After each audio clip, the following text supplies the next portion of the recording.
Welcome back, everybody, to SEN Live. It's the Schmodown Entertainment Network. I'm me, you're you. It's July 9th, and we do things on this show, like talk about things and talk about other things, and then laugh about things, and yeah, it's really well put together. So thanks for joining us once and all, forever and ever. Amen. It is a crew amongst crews today as I introduce RB3, who is going to be engineering from the shadows like Batman today. Oh, yeah. That's right. Hello, RB3. Ben Goddard is here. Hello. He's going to be, he won't be here for too long because immediately after, around 10:08, he's going to be streaming on his Twitch channel. So make sure you raid him so he gets the audience. Absolutely. So, Brett Sheridan, he's around. He's here. He's doing something. I don't know what the hell he does here, but we like having him. Yeah, it doesn't. Don't try. It doesn't matter. Nobody knows. Yeah. Kate Mulligan, how are you, Kate? Actually, a perfect impression. And joining us, there's two people here today. Mark, the odious of Reillys. Mark Reilly is here. Hi. Oh, Mark. Happy Thursday. Happy Thursday to you. What a present you are. Thank you. You're welcome. And your partner in crime. Look at that guy. He's here. He is the second half of Who's the Boss. Both former champions here in the singles division. Two-time with Reilly and former singles champ Nora and Ephron himself, Ben Bateman. Hello, how are you? See, I said Nora Ephron. See, Nora Ephron because I still don't know that fucking movie. What is that movie? Well, I thought you were making a joke because Nora Ephron was a category in that match. But no, yeah, Nick and Nora's Infinite Playlist. You want to start on this one, huh? You want to bring this one up to start the show? Well, you brought it up the other day. You just can't let it go. You had to give you your little shot on Backstage. Backstage has been really great, by the way. If you haven't checked it out, well, check it out. Does anyone else feel like Kristian hates us all today? Yeah. Today? Here's Ben Goddard. Go check him out on his fucking channel. Here's Ben Bateman. He's throwing shade at the other show. Brett, yeah, you're always fucking here. I guess Kate's here. Not allowed to say anything bad about women, but okay.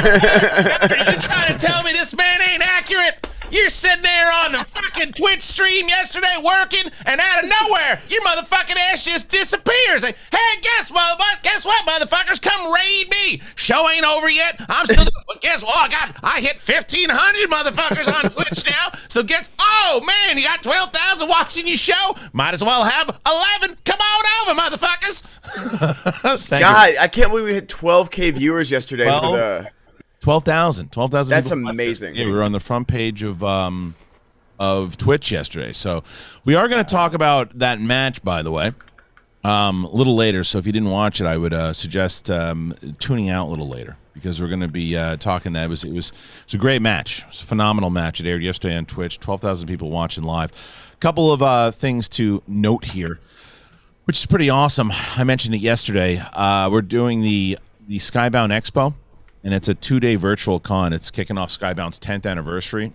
It highlights like all their partners and creators, and it connects with fans in light of the lack of the conventions this year. And we have a bunch of cool shit going on there. So as far as SEN and Schmodown, we're going to be doing the Inner Geekdom division. It's a tournament match between Parker and Chance.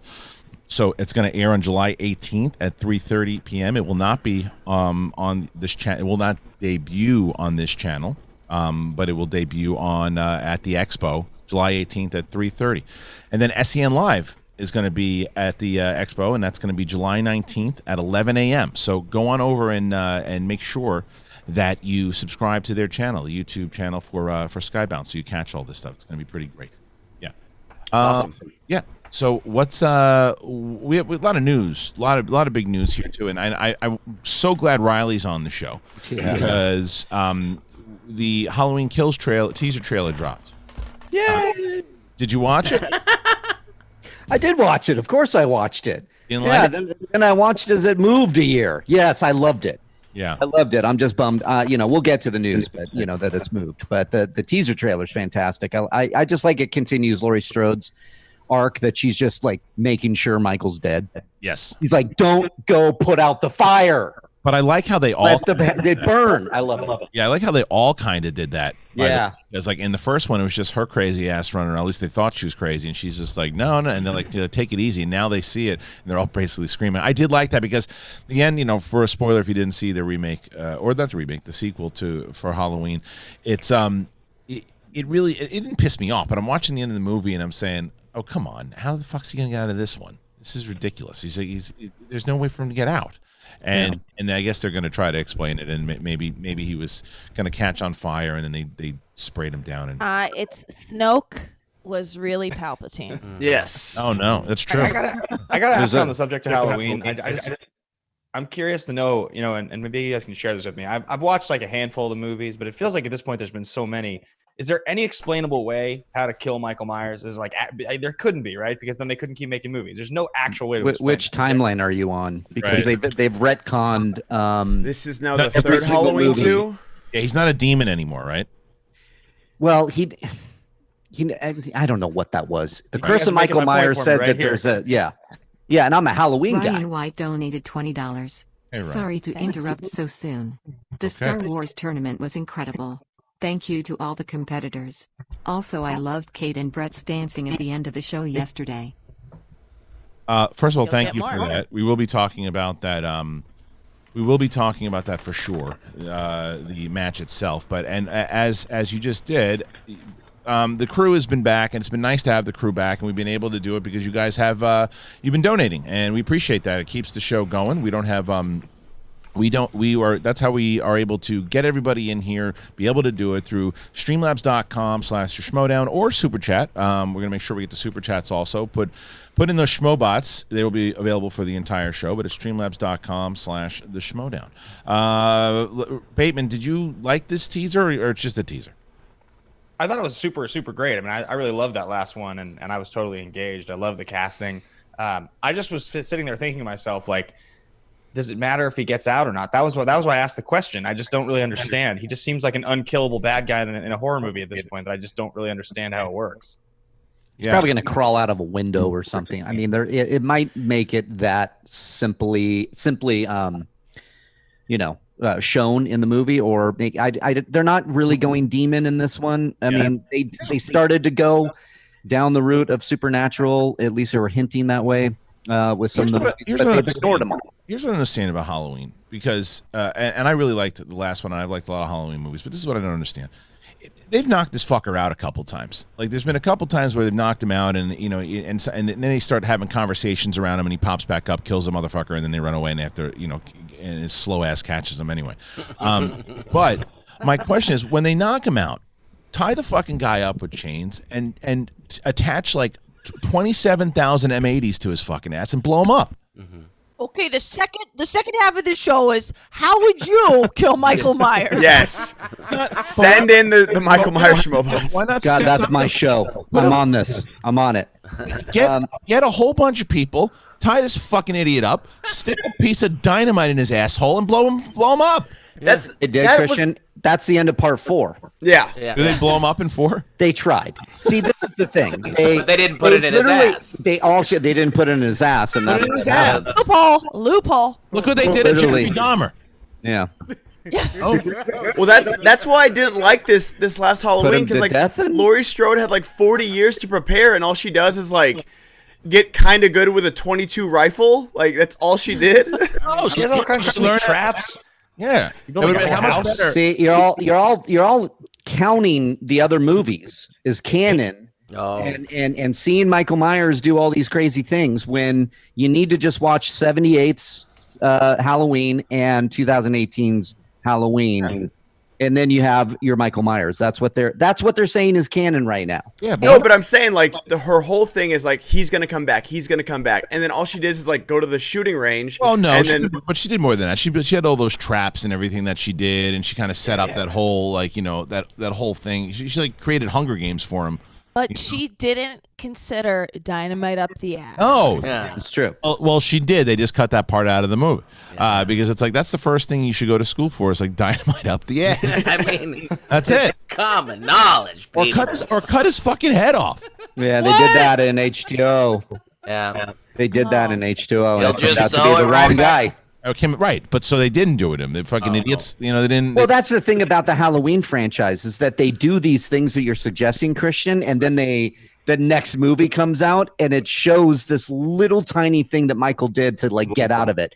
Like in 4, where they all shoot him and throw dynamite down a well to thinking that was it. He climbs out this little crack and goes in a creek and then finds a house and then like lives for a year and then. But here's my thing. He's just chilling for a year. This is the kind of stuff that pisses me off with Harvey. Oh, I swear to God, if you say dynamite up the ass one more time. but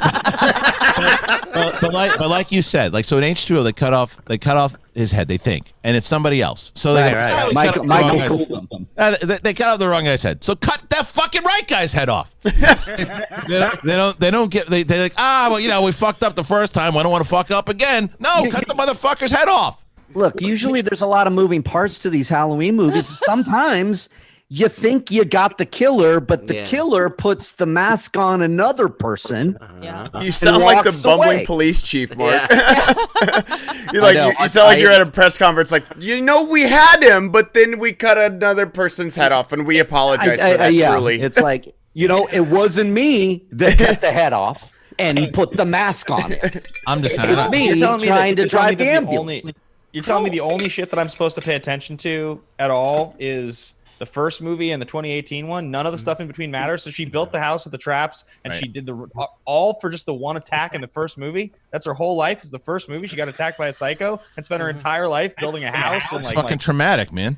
Come on. Hey, see, that's the part of the movie I like. Yeah, that's the part of Laurie Strode that it gets into the PTSD and it gets into what it's like. Yeah, I dug that, but it's like, look, at the very least, okay, fine. You're not going to stick dynamite in his ass. You're not going to chop his head off. Take his fucking legs, take his arms, and cut him off. And then he's got no arms and no legs. He can't do shit. Then he's the Black Knight from. But if all else fails, dynamite in the ass. No, but I'm saying if that doesn't work, man. See, you're not listening. If the dynamite in the head stuff, just cut his legs and his arms off and go, what are you going to do now, fuckface? What are you going to do? You're going to sit around, you can't take the mask off, and now you're just going to sit there and wiggle. Yeah. And then you don't have any more movies, and I mean, because that's what they're looking for, is to end the franchise. It's not like there's some sort of thing where they want to just keep doing this over and over and getting money. So in the first movie, they should have just killed him and never made another fucking Halloween. ATH Media says Kristian sounds like a mob boss. You know why that is? Because I went down a rabbit hole and started watching a lot of Sopranos on YouTube. And then all these clips just keep popping up, and I'm like, all right. Dick_pants donated $20. Southward and Flaus would have stuck that dynamite up his puppy. Mm-hmm. You bet. Yeah. His puppy. No, but I've been watching just tons of clips of The Sopranos, like over and over. We keep watching. I saw some bullshit thing that they said that they're gonna, not bullshit, but there was, they're doing the prequel movie, and that I guess they pushed that back. And then David Chase was asked if they could do a series now based off of the younger Sopranos, and his comment was something like, there's going to be a lot of talks about it, but never say never. And the title of the article was like Sopranos prequel coming soon. It's like, dynamite in the ass, man. How old is Michael Myers in theory in the year 2020? How old is he? They like said 60. Yeah, something like that, because it was from 77. What we're not thinking is using 2020 against him. He's in a risky age group. Yeah. Swab him with some COVID. I'm just saying. Oh, I thought you were going to say get him a Twitter account. I was gonna say this older man's going after a bunch of teenage girls. Like he's ripe for canceling. No, send him to the Lake of the Ozarks. That's what I'm saying. Perfect. Yeah. Right. Perfect. Anyway, so there you go. Oh, pandemic. And that's how you kill Michael Myers. Yeah. By the way, I also have to say I loved in the trailer how she says she's just screaming. You could just tell what an amazing actress she's going to be in this movie because she's so good in this 2-second clip. But she's like, "Let it burn! Oh yeah, let it burn!" And I'm like, "Yes, yes, let it burn." She really goes in on it, man. I know. Yeah, it's great. But I hope they don't kill her off. That's a mistake that they made in one of those other stupid movies when they killed her off. You got to have her in every movie until she doesn't want to do it anymore. Until she kills him off. Yeah, the first end it. Yeah. The first comment on the YouTube where I watched it, it was like, "Man, Laurie Strode would kill at an Usher concert." Like the song is "Let It Burn." Oh, God. Yeah. That one went like. Yeah. I should have known my audience. I got it. Thank you, RB3. I thought that was very funny. Moving on. Yeah, exactly. I know how to keep it going. I know how to Probably keep it going. best. Leigh Whanell. To be fair to you, like as the comedians in the room we just me, Kate, and Brett did a really dicky thing to you, and we all three of us know exactly what we did. We let you sit in that. We let you sit. Yeah, I'm so exactly. sorry. I'm sorry. It is like you sit. Everybody's on their shit today, man. Unfortunately, I didn't get it. I was about ready to Google. You might not have gotten it, but you knew after he bombed that joke, you were sitting there going, "Fuck him, let him sit in it." You motherfuckers! I'm hungover. Let me. Oh, it's so good. It was great. I just want someone to know what New York felt like for me.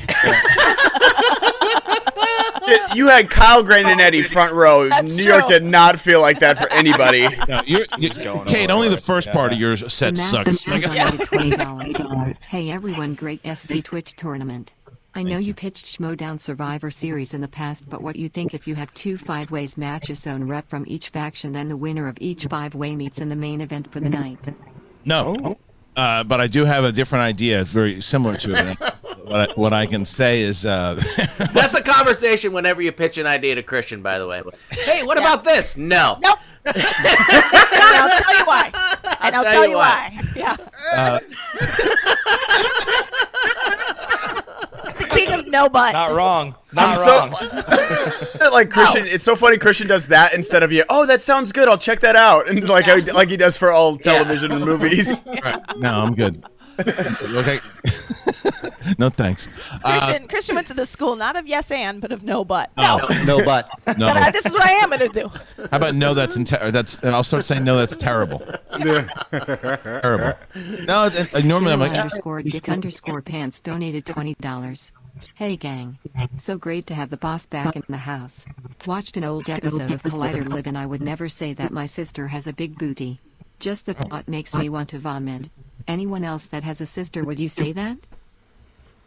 Oh, that's right. Oh, yeah. Comment? Dagnino said that. That's right, a big booty, right? I remember that. Jesus. You don't remember that? It's saying a juicy booty. No, he said. I feel like she got a fat ass. I think she said she got a fat ass. I can't remember what it was. It's on an episode of Collider Live. I can't remember. PLD says Kristian just sticks dynamite up the ass of every idea. Speaking of PLD, I'm gonna be guest judging on the call to action. They're doing a Schmobates. It's basically a lot of Schmodown competitors and fans and pundits. They've been competing in this tournament, a debate show basically of Schmodown topics. And tonight, the tournament is coming to an end as we see two former rivals. They met at Spectacular last year, but that's former champion William the Beast Bibiani against former champion Ben Bateman going up together, and I'll be on that show tonight. But Ben, Bibbs is a pretty damn good arguer. Are you a little? This is different than the Schmodown. How are you feeling about this? I'm gonna destroy Bibbs. It's not even a question. Like this is the perfect person for me to go up against. I'm gonna challenge and argue my way out of this one. It's gonna be fantastic. I can't wait. Kristian, it's been really fun for me on Schmobates. I don't have to toe a line of any character story, none of that stuff. I'm just full heel. I just get to. It's been so much fun. I get to be team action again, and it's wonderful. All right, I'm going to be excited to do that today. It's at 4:00 PST today. Otherwise, I can't do it. All right, so we're. Imagine if that's not actually the time of the show. Everybody does fucking shit at night. Everyone is. I'm always humbled and love the fact that people are asking me to do shows, and I always want to do shows and people have Ben has asked me to do stuff. People ask. And Kate, you'll relate to this. People who don't have kids don't know shit about this type of stuff. Like they go, come on in Sunday night at 6 o'clock. I'm like, okay, and then I can tell my wife why I'm not eating the fucking lasagna that she just made. Yeah. It's tough for me to do shows at night, but Paul and the crew over there were really accommodating and said that, hey, if we could move it to a time that you were able to do it, would you be able to do it? And I love that show, so I made sure that it. I don't want to see this match. It's really, really good. So check that out. Go to Call to Action and subscribe to him today so you can watch it. And William Bibiani too. I got to tell you though, I don't know, man. When it comes to Bibbs, I knew Bibbs was going to be good at this particular format because he's already, for the reasons we call him the beast, he's already a beast at trivia. But you've seen certain times, and he'll tell you there have been times in his matches where maybe he got a little flustered. When it comes to talking, Bibbs don't get flustered. Bibbs does not get flustered when it comes to. He's very articulate. He can get his points out. He takes unique answers. I thought, and I got to be honest, when I was watching when I looked at the polls that were coming out when they asked what the greatest title match was, and I saw that he was going up against Danny, and he Tongue Punch Fart Box donated $20. Holy unicorn! What an announcement! No, not bunnies. Unicorn. Schmobot, I said unicorn. Unicorn. Stop saying bunnies. I said unicorn. I don't know what he really said, but it's amazing. But between Danny and Bibbs, what was the greatest title match? Someone chose Above the Line versus Patriots 2, which I said that's a good choice. And then someone chose Top 10 versus Patriots 2, where Top 10 got annihilated, like knocked out in the second round. Team title match. Yeah. And I said, wasn't promised. Donated $20. Late streams are so hard for us East Coasters who wake up early and have young kids. Oh, why don't you watch this show? Well, maybe because it's on 2 hours before I get up. Dude, exactly. But when I was going through those poll options, I said, and it wasn't fair. And I'll even, and not that I made this public or anything, but I'll tell Bibbs when I saw it, I apologized to him because I automatically thought it was Bibbs that chose that because he would never, because he would have to want to say, oh, well, Top 10 got knocked out, so he's going to make some silly argument of why that was the best. And I was like, it had to have been Bibbs, and I was wrong. I was 100% wrong. He took he picked the right a good choice, and he rightfully won. So I'm excited to see it tonight. I think it's gonna be pretty damn good. I was offended no one picked the Shire Wolves Who's the Boss match. Dude, I was saying that's what I said. I can't believe that Danny didn't pick that one. I can't believe it. That one would have gave her much more of a fight because that to me is one of the greatest title matches that has ever been played. But so is Patriots and Above the Line 1 or 2 could have been. So anyway. So there's been some news about the singles tournament, the teams tournament. We'll have some more discussions about that a little later in the show. But let's get back to some more news here, Ben. What do you got? Leigh Whanell is set to direct The Invisible Man starring Ryan Gosling, and he's going to The Wolfman. Sorry, yes. The Wolfman. He already directed Invisible Man, and he's set to write it. An original idea of his own inspired by the 1941 classic. Lauren Schuker Bloom and Rebecca Angelo will help pen the script as well. Leigh Whanell just got done writing and directing The Invisible Man for only $7 million, and it made $125 million worldwide.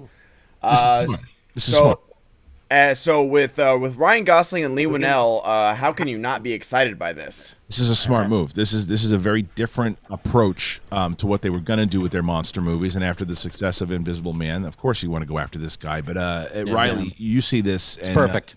Right? Doesn't it make sense? Yeah. Why does it make so much sense? Well, they're going back to the old template of just, independent horror, low budget, show don't tell, stuff that makes horror what we love, shadowy stuff, practical effects. And that's what he did with The Invisible Man.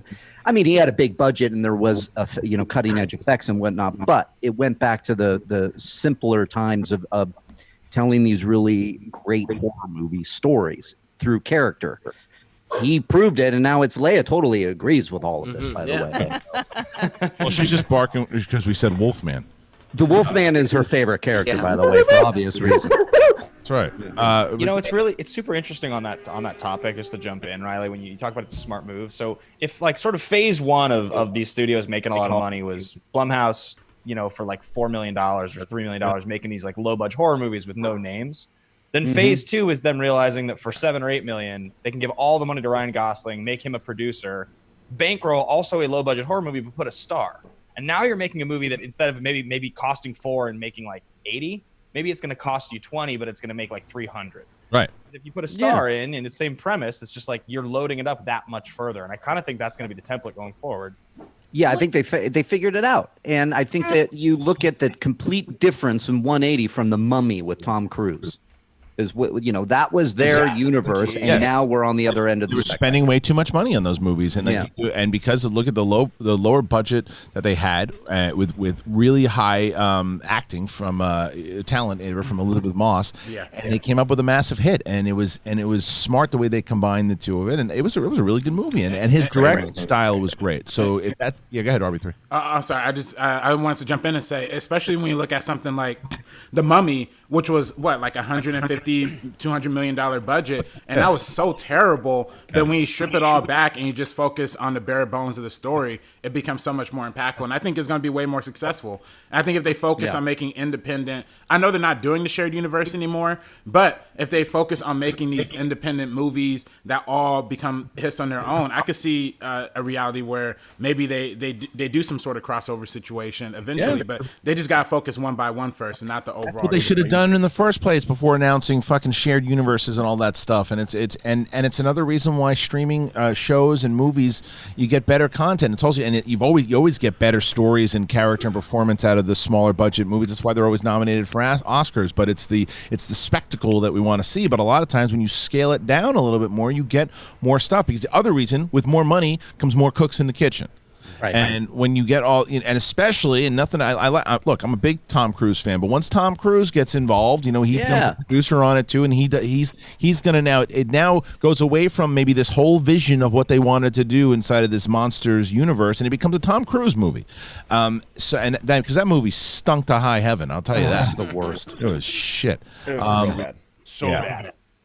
Anyway, so this is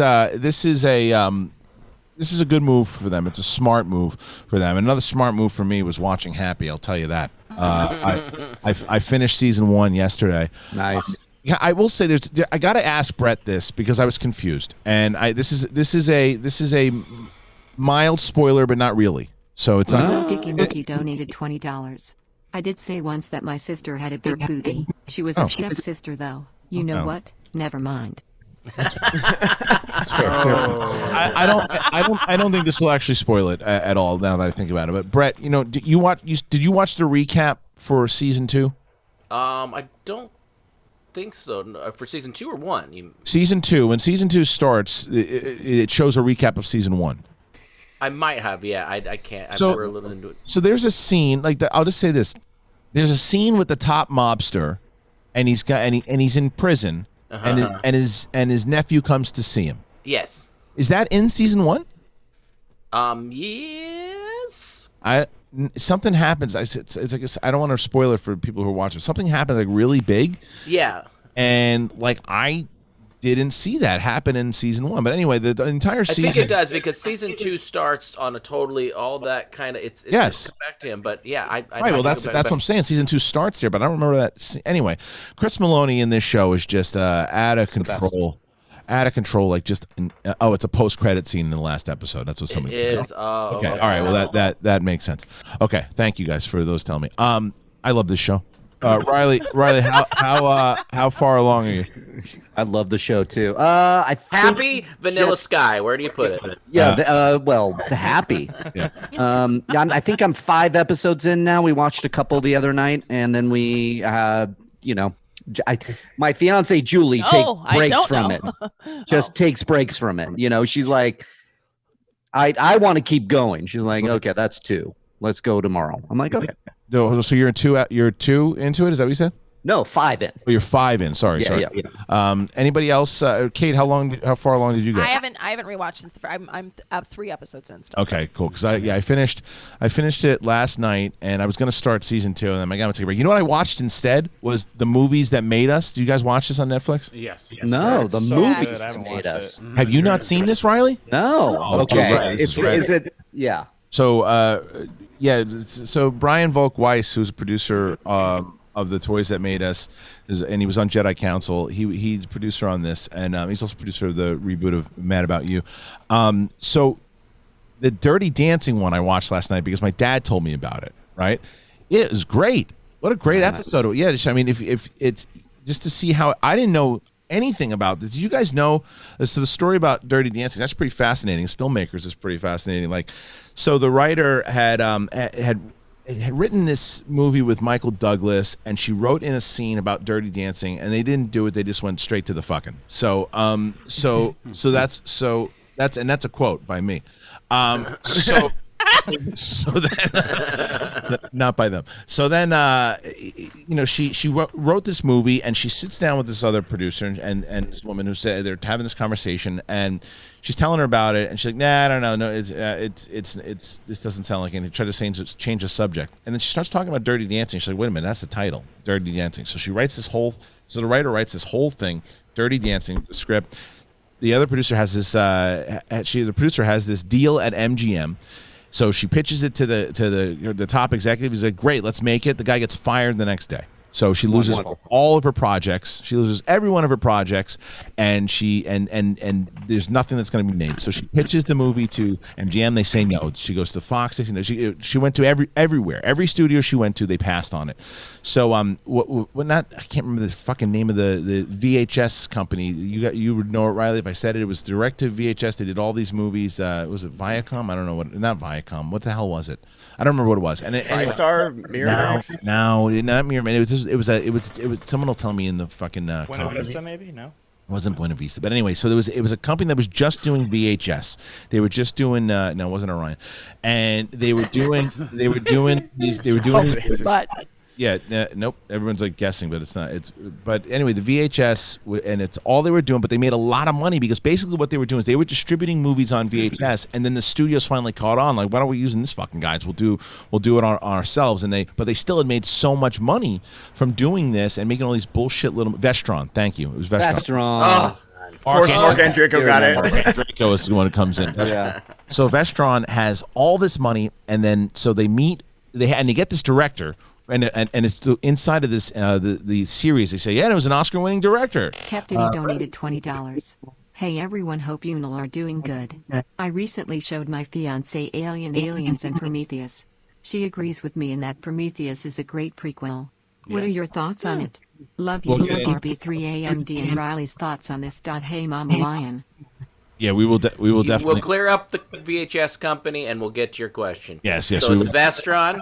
So thank you, Brett. The Vestron has they bring in this director who had never directed. He'd only directed like a documentary and won an Oscar for it, but he'd never done a feature film. So they bring the producer and the writer. They sit down because they need to sell Vestron on whether or not this guy can do it and whether or not they want to spend this money to make this movie. Because some guy. So basically, and I jumped over a step. Vestron had gotten all the fucking reject scripts from all the studios. It's like they just dumped it off to them and read it. And this guy, one of the producers over at Vestron, reads Dirty Dancing, calls the producer and says, "We want to make your movie. We think it's great." So they sit down and they're having this conversation with the director, and the director goes to talk and he can't speak.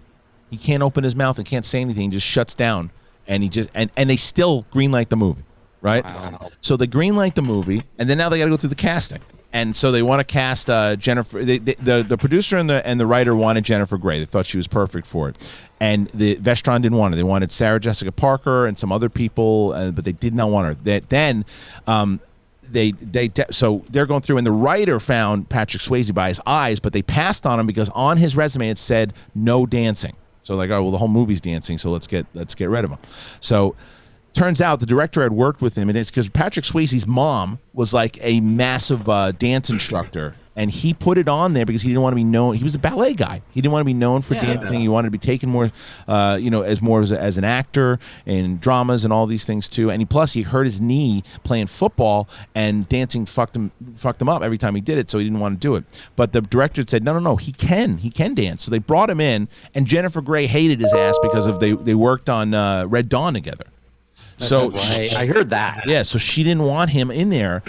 She didn't want him doing it, but he had a conversation with her. They put their past behind them, and then they go and they make the movie. They made it was $4 million. They had to rent out this place because the Catskills would have cost too much money. This whole thing, it's incredible, and that's just like the beginning of it. But it is a really, really good series, and I'm going to watch a little bit more of it. So be honest, Christian. Yeah. When you found out that the movie's budget was $4 million, did you get hard?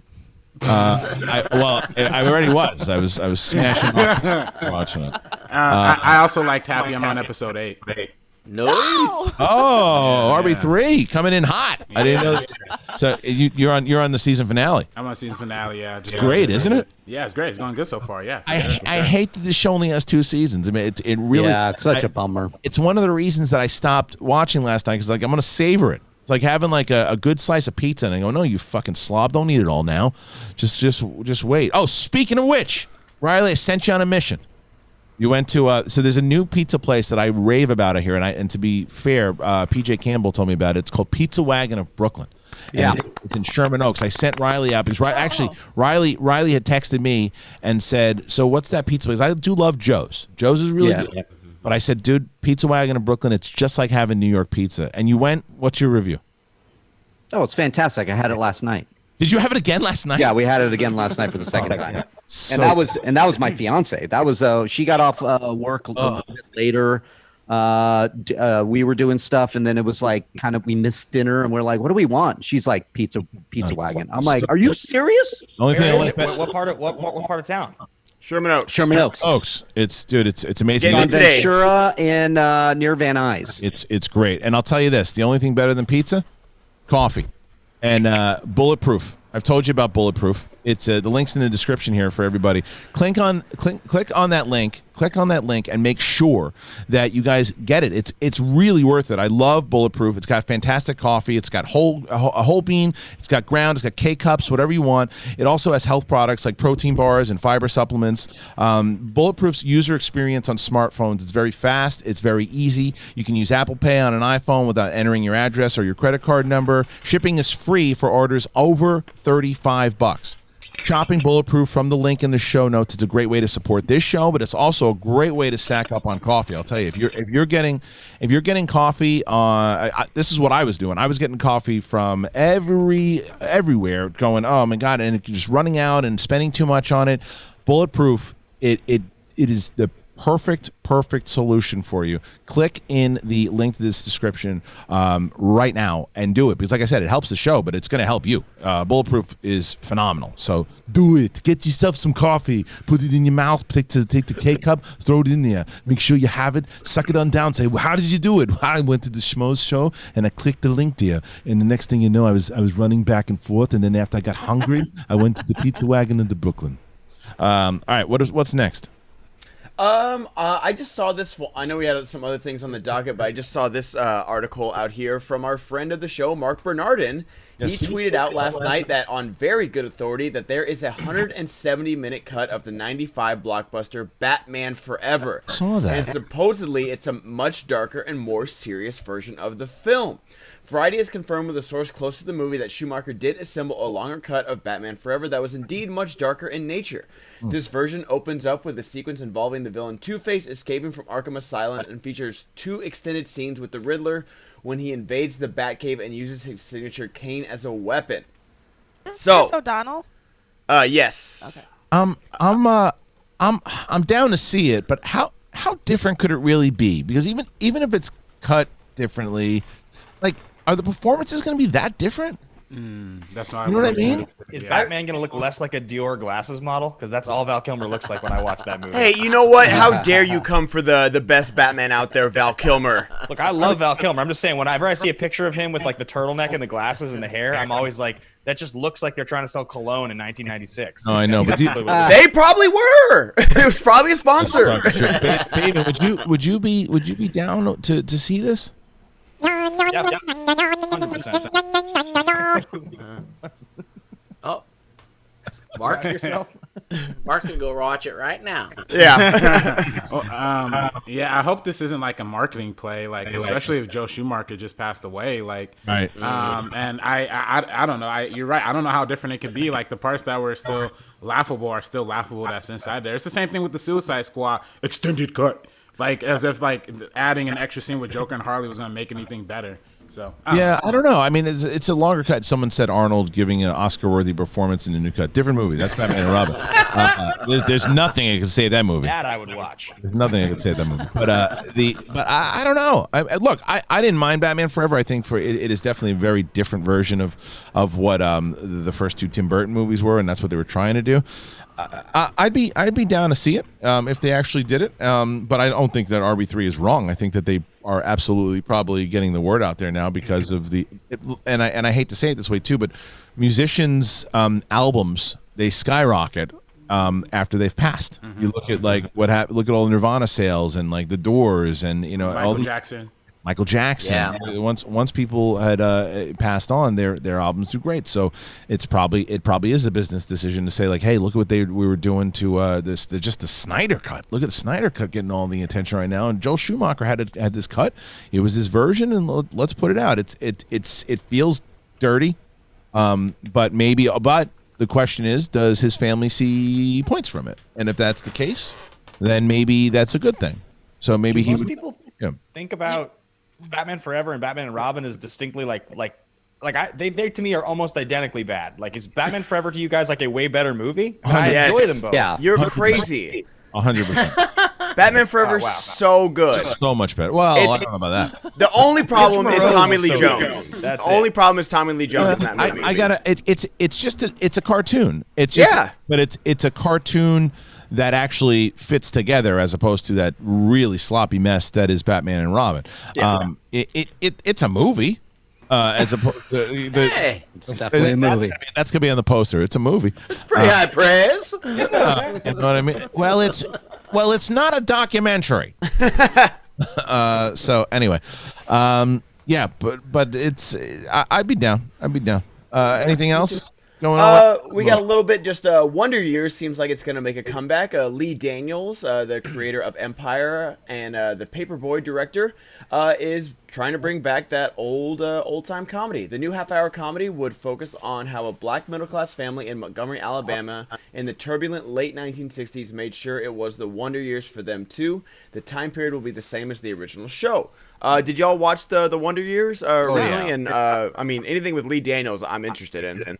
Yeah, Leigh Daniels. I think Wonder Years to me. This is and Ben, when you were going through the description, sorry, when did they say that this would take place? Would it be the 60s also? Yeah, 60s. Same time period as the original show. Yeah, I like this, and I like this because of the significant difference that you're going to see from both families. And I actually to have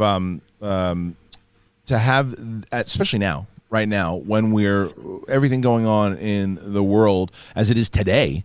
What it was like in the 60s for a black family would be and where were they? Where was the state that they said they're going to be? Montgomery, Alabama. Oh yeah. So this is a show that right now I think makes a lot of sense for them to make. RB3, what do you think? Well, yeah, it's funny when you bring out somebody like Leigh Daniels, you definitely are going to expect like a more comedic. A more dramatic kind of thing, because Empire is a straight up kind of drama with some campy elements. But in his movie The Butler, that spanned the life of this butler who was in the White House, was also very dramatic and dealt with a lot of like history and race relations and all that kind of stuff. So he's definitely great at communicating racial problems, and everything across the board. It's funny because if you told me that ABC was remaking the Wonder Years, I thought they would have got like Kenya Barris, the guy who created like Blackish and Black AF, like on Netflix and all that kind of stuff. I thought they would get somebody like him for that, but them saying they're getting somebody like Leigh Daniels at least indicates to me that they're looking for a comedy, but they're also looking for a little bit of drama and a little bit of social issues being addressed. Well, but that's what the original Wonder Years was.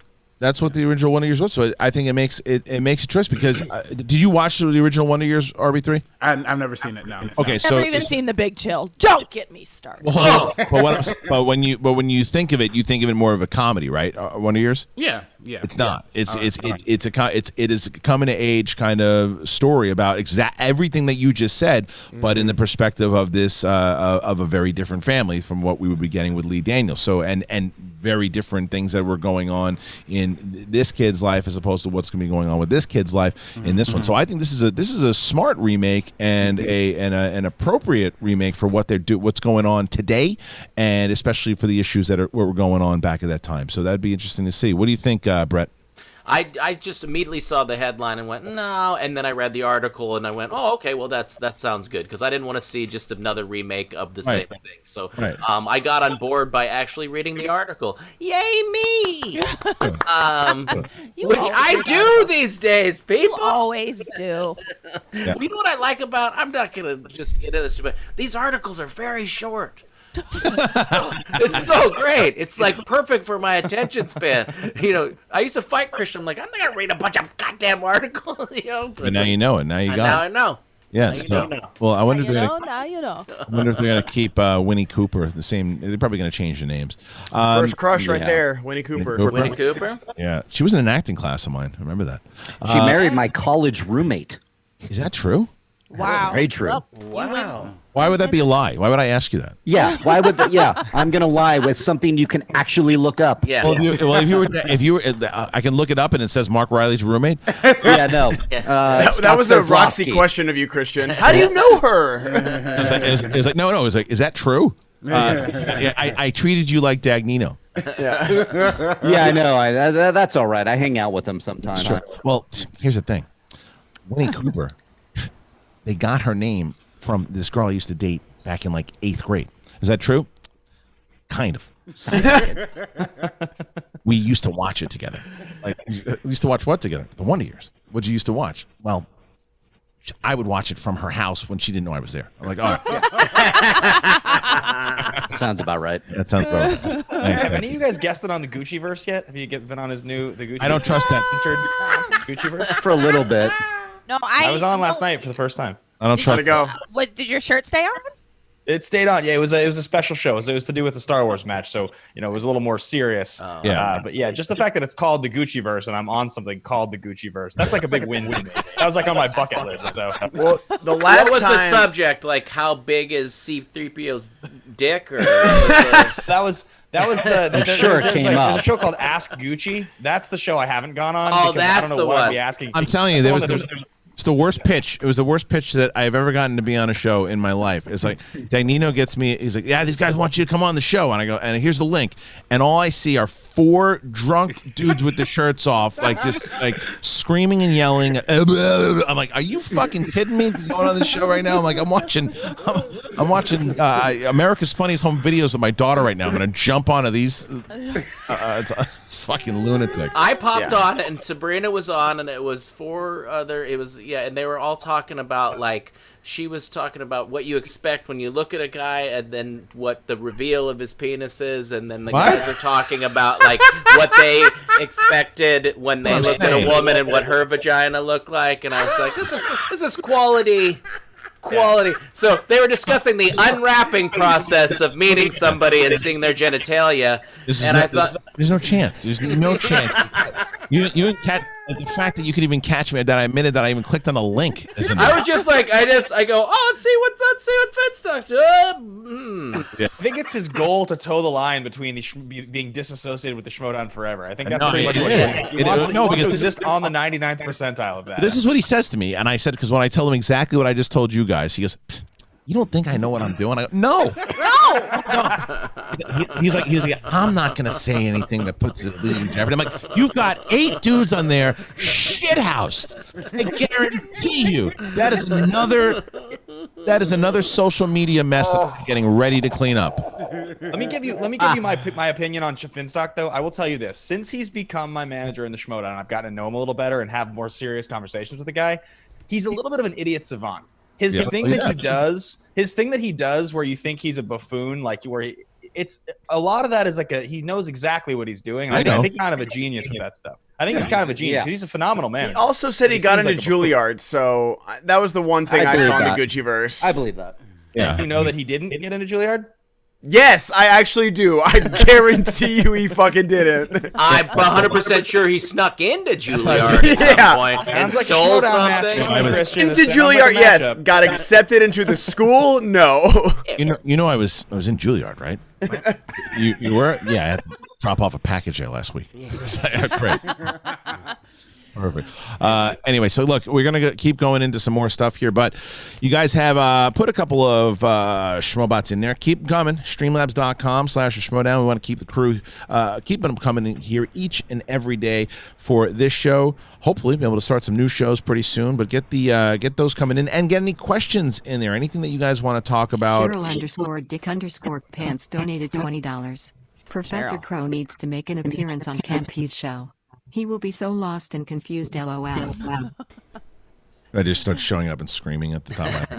Guys, hey, I gotta bounce. I have a leak in my bedroom, and my handyman is telling me that something's got to be fixed real quick. Oh, great! Oh no! Yeah, so I will try to. I'll let you know if I come back, but I'm being told that I gotta jump real quick. Okay, same link, Reilly. Same link. Same link. Okay, guys, sure. Take it easy. Have a good one. Hope it's minor. No. Sounds pretty major to me. Yeah, it sounds. Yeah. All right, what's next there? I'm just trying to be. The last one I really want to talk about is more Christopher Nolan Tenet news. As reported before, the studio would be fine with delaying the film for months, but it's Nolan himself and exhibitors as a whole who are keen to see people back in cinemas as soon as possible to watch it. And we've got a quote here. Let me find it. Quote, a desire to be the first big studio film back in theaters, to show faith in the form and solidarity with exhibitors when they're allowed to open and say they're ready. End quote. So how do we feel about this? Because I feel like, I don't know, obviously none of us really know Christopher Nolan, but I feel like the more he talks, the more I don't like him. Yeah. Because, like, delay your film, bud. Like, yeah. It's good. We'll go see it when we can. Yeah, it's not about the money. It's about being the first one to get all the money. Yeah, so let's talk about this, because Nolan, this movie, they said it needs to make like, what is it, 200 to 400 to break even. So of course he wants to get it into the damn. He wants to get it into the theaters like ASAP. Right. So this makes sense that he wants to do that. However, when you're dealing with the fact that there's outbreaks, people don't want to open up, people don't want to go anywhere, people are getting sick, you take the hit, buddy. You got to take the hit. I'm with you. That's the thing, is that like he has so many. He's built, like, I wouldn't say he has. He's built a loyal fan base with making really, really good movies for the past almost 2 decades now, and so like, it's become an event of like, oh, the next Nolan movie. Like, it's a thing now. And it's like, why are you so afraid to just delay it for just a little bit? Like, everyone is. Like, so it's not like, oh, Mulan's opening. Oh, Fast and Furious is going to open. Oh, Bond is coming. Like, nothing is playing right now. Like, you're not going to make money. I think what's going on is like everybody who's in any position where they're trying to go back to some level of normalcy, something we'd expect. So let's somebody who wants to release a movie, people who want to, coordinate sporting events, whatever. We're all doing the same thing. We're looking at the world and going, all right, realistically, what happens is that it's a vaccine is the only thing that can change consumer confidence. Then we're waiting 6 months, 9 months. And nobody wants to wait that long. Nobody wants to continue doing what we're doing for 9 more months. And so everybody's trying to hedge and make plans. But in reality, if you believe the pandemic is real, which I do, which I think most of us should, but if you don't, you're welcome to. But if you believe it's real, no, you're not welcome to. I'll fight back on that. I mean, like, I'm just saying, you can believe what you want to believe. I believe it's real. I believe it's happening. I think the numbers are real. So don't encourage people to go to a movie theater in 2 months. Because what's different in 2 months than it is today if it's not a vaccine? Can you tell me? Because I can't. Well, the problem is that we reopened. Like, if we had stayed closed, then maybe this would be a different story. But now, like, we rushed to reopen, and now we're rushing to close everything down. And so people are like pushing back, like, no, like, I got a little taste of freedom and, like, normality back in my life, and they don't want to go back to lockdown and quarantine. Yeah, I think for me personally, and I've said this before, I'm gonna personally sue Christopher Nolan if this movie sucks, because this anxiety is really stressing me out. Like, listen, there's nothing. I want more to go back to theaters, and like I want this to happen, and I'm excited to see Tenet. Like I was really hoping by July we'd get there, but if the fact of the reality is we're not there, and frankly, if people would have worn masks, we would have been in a lot better situation than we're in right now. Yeah. But I think now what we have to do going forward is try and figure out ways that we can start. If the movie theaters are going to open up regardless, and the studios are going to keep pushing for it, the movie theaters really have to figure out a way to like make it a safe environment for people to feel safe. Like, but even then, RB3, like you're not. It's people aren't going to feel safe because of all the new cases. Because you can do whatever you want to do to those theaters, whatever you want to do to those theaters. And if I go, oh, look what the theaters are doing, then I turn on the report, it's like,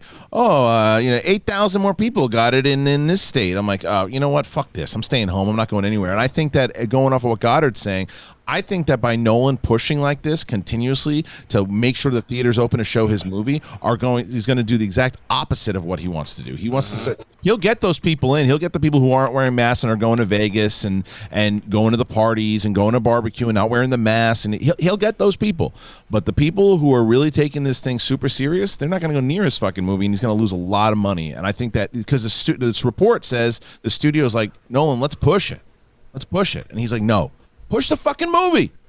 Push it, because by the time if you push it for like a year, like everybody else is doing, there'll be a lot of hype on it, and then you can get people who really want to see it.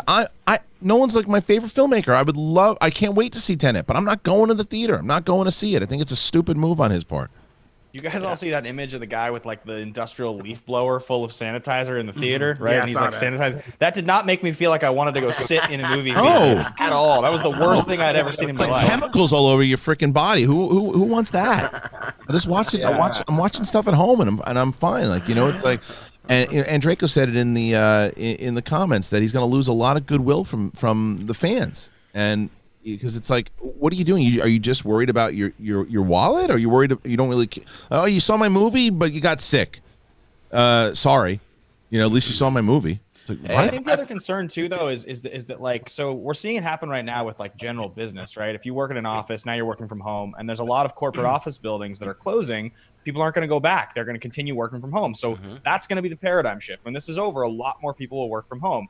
I think the theater chains and the directors are thinking, I don't want movies to start getting released digitally and theaters close, and I don't have an opportunity to release my movie anymore. So I need to encourage people to go to these theaters. Otherwise, in a year, there won't be theatrical releases. And my whole business model is done because I don't want people freaking watching it on their phone. Even if they pay $20 or $40 to watch it on their phone. I don't want that. And I get that. I don't think it's right, but I understand the concern because your whole career and success is founded, not just Nolan, but you're the head of Warner Brothers. I mean, these people that like their whole livelihood, the history, the legacy of their career is built on the idea that these theaters exist, that's how you release a movie. Yeah, and I think it's not just, and it's a big part of it is the business, but I also think a big part of it is Nolan wanting to be in the history books as the dude who brought back film after the COVID thing. I think that's literally probably his biggest thing going into this thing. So you're probably not wrong, but it's just it's pretty much what his quote said. I mean, it was like you're crossing into selfishness, though. It's super. I mean, it's not even crossing. You're being selfish now at this point. And because there was a time when everybody, myself included, that when it's like, oh, he's just being optimistic. He's hoping that the theater is going to be able to put it back. So he's staying strong and really hoping. Like, look, this is a very smaller thing, but when the pandemic first hit and the free for all was supposed to happen at a live event in March, I was like, well, let's not call it yet. Let's just see. We'll push it back a little bit more. Let's see. And then you get to a point where like you can't do it. You just can't do it. And like we're at that point now. You cannot have this movie in July. You cannot have this movie in August. You can't. They're saying like they just a report on it, and I think someone just said in the chat room,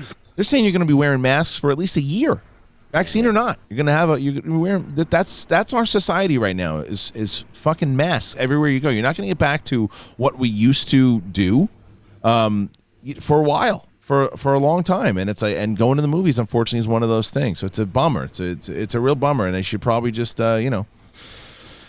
I don't know. They just got to pay attention to this shit. So, what's next? I think that's really it for the news. If we want to start getting into the Streamlabs and stuff let me that, I was let me see. Is there nothing? There was nothing that I sent today. There was a trailer. The Ivan. Oh yeah. That one and only Ivan donated $20. No Nolan/Luck. The match had a feeling Ace was going to win. Seems like luck is on his side. Zendaya and John David Washington shot a secret movie during quarantine and they all did the right steps with masks. They couldn't leave the set, etc. Shot in Carmel. Yeah, well, there was actually there were three more stories. Universe, you're talking about delaying movies. Universal delays movies. They delay both Halloween. They delay Candyman. They're delaying these are movies that were supposed to come out in October. Yeah. And they would do very well in October. But Universal was like, no, nobody's probably going to be seeing movies in October, and it's not going to be ready to show. So let's move it until next year. So they pushed it until 2021, which I'm sure Reilly would feel the same way. It sucks, and I really wanted to see it. But yeah, but it makes sense. And then you have Candyman that's also being pushed. So this is the right move. Does anybody think that these are not the right moves to move this thing, to move these movies? Oh no, it's the right move. I mean, I definitely will be sad if by November there's still no progress. Because I think obviously, like, we're looking at August, we're looking at September and October. It's not looking realistic, but I think hopefully there's some sort of solution. There's some sort of downward trend of cases by November that can allow for more things to happen, for more things to open up. Yeah. Target. Yeah. For the holidays. But, again, it's dangerous. And especially during the holiday season when there's going to be a lot of mall shopping, there's going to be a lot of Black Friday shopping. It's a little worrisome on that level. So I hope that at least in the next few months we're able to correct the issue enough to where we're getting back to a safe place. Yeah. All right. And there's this trailer for, and I think this is maybe for Brett and for Kate as well, because this trailer, they are streaming. I think what Disney Plus is doing, there's a lot of new material that they're putting on their platform, like big movies. Obviously, you just saw the release of Hamilton, but as far as the families go, there's this trailer here. What's the name of it? The one and only Ivan. One and only Ivan. And I had never even heard about this movie until today. And it stars Bryan Cranston as the voice of Sam Rockwell, Angelina Jolie, Danny DeVito. And it looks like, it actually looks like the prequel to Planet of the Apes at first, where they find, the human is basically raising the gorilla, and then he becomes advanced. But apparently it's also based off like this true story, except the fact that I don't think that the gorilla was really talking in the true story part of it. Maybe. Who are we to say?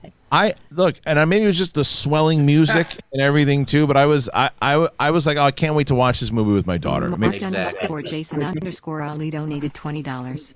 Hi crew, last night's match was awesome. Congrats to the victor. Apparently there have been over 3 million COVID cases in the US to date. Nolan really needs to wake the fuck up. This shit is real and won't get better with flying the rules guidance. Seriously. Yeah, I think that he's going to start. I think that now the audience is starting to turn on him. Now that the audience is turning on him, I think I think that he'll start to maneuver away from his stance, because I think that there are a lot of people kind of, Nolan, get the movie out there. We want to see it. Can't wait to see what you're going to do. I think that it's starting to change now. Anyway, as soon as they start, end this whole elaborate hoax, I think people start going. So Brett, you saw this trailer. What do you think? No, you had me pegged. This was one of these ones where I'm like, oh shit. Peg? It's like, oh god. Pegged with some dynamite, or? Yeah, peg me right up in the ass with some cry dynamite. No, it looks good, and it was almost kind of like it had almost a Dumbo element to it too, because there's a little. Cat 88 donated $20.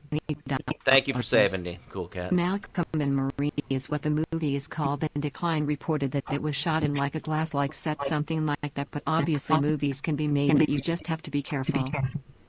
Oh, the one with David Washington, yeah. No, it looks like a tearjerker. It looks good, and it's interesting that we were talking about Bryan Cranston and how he didn't really make a move to film. And I mean, this looks like a fun, little film for him. And looks like a tearjerker. It does look like a tearjerker. You're right, Brett. Yeah. What do you think, Kate?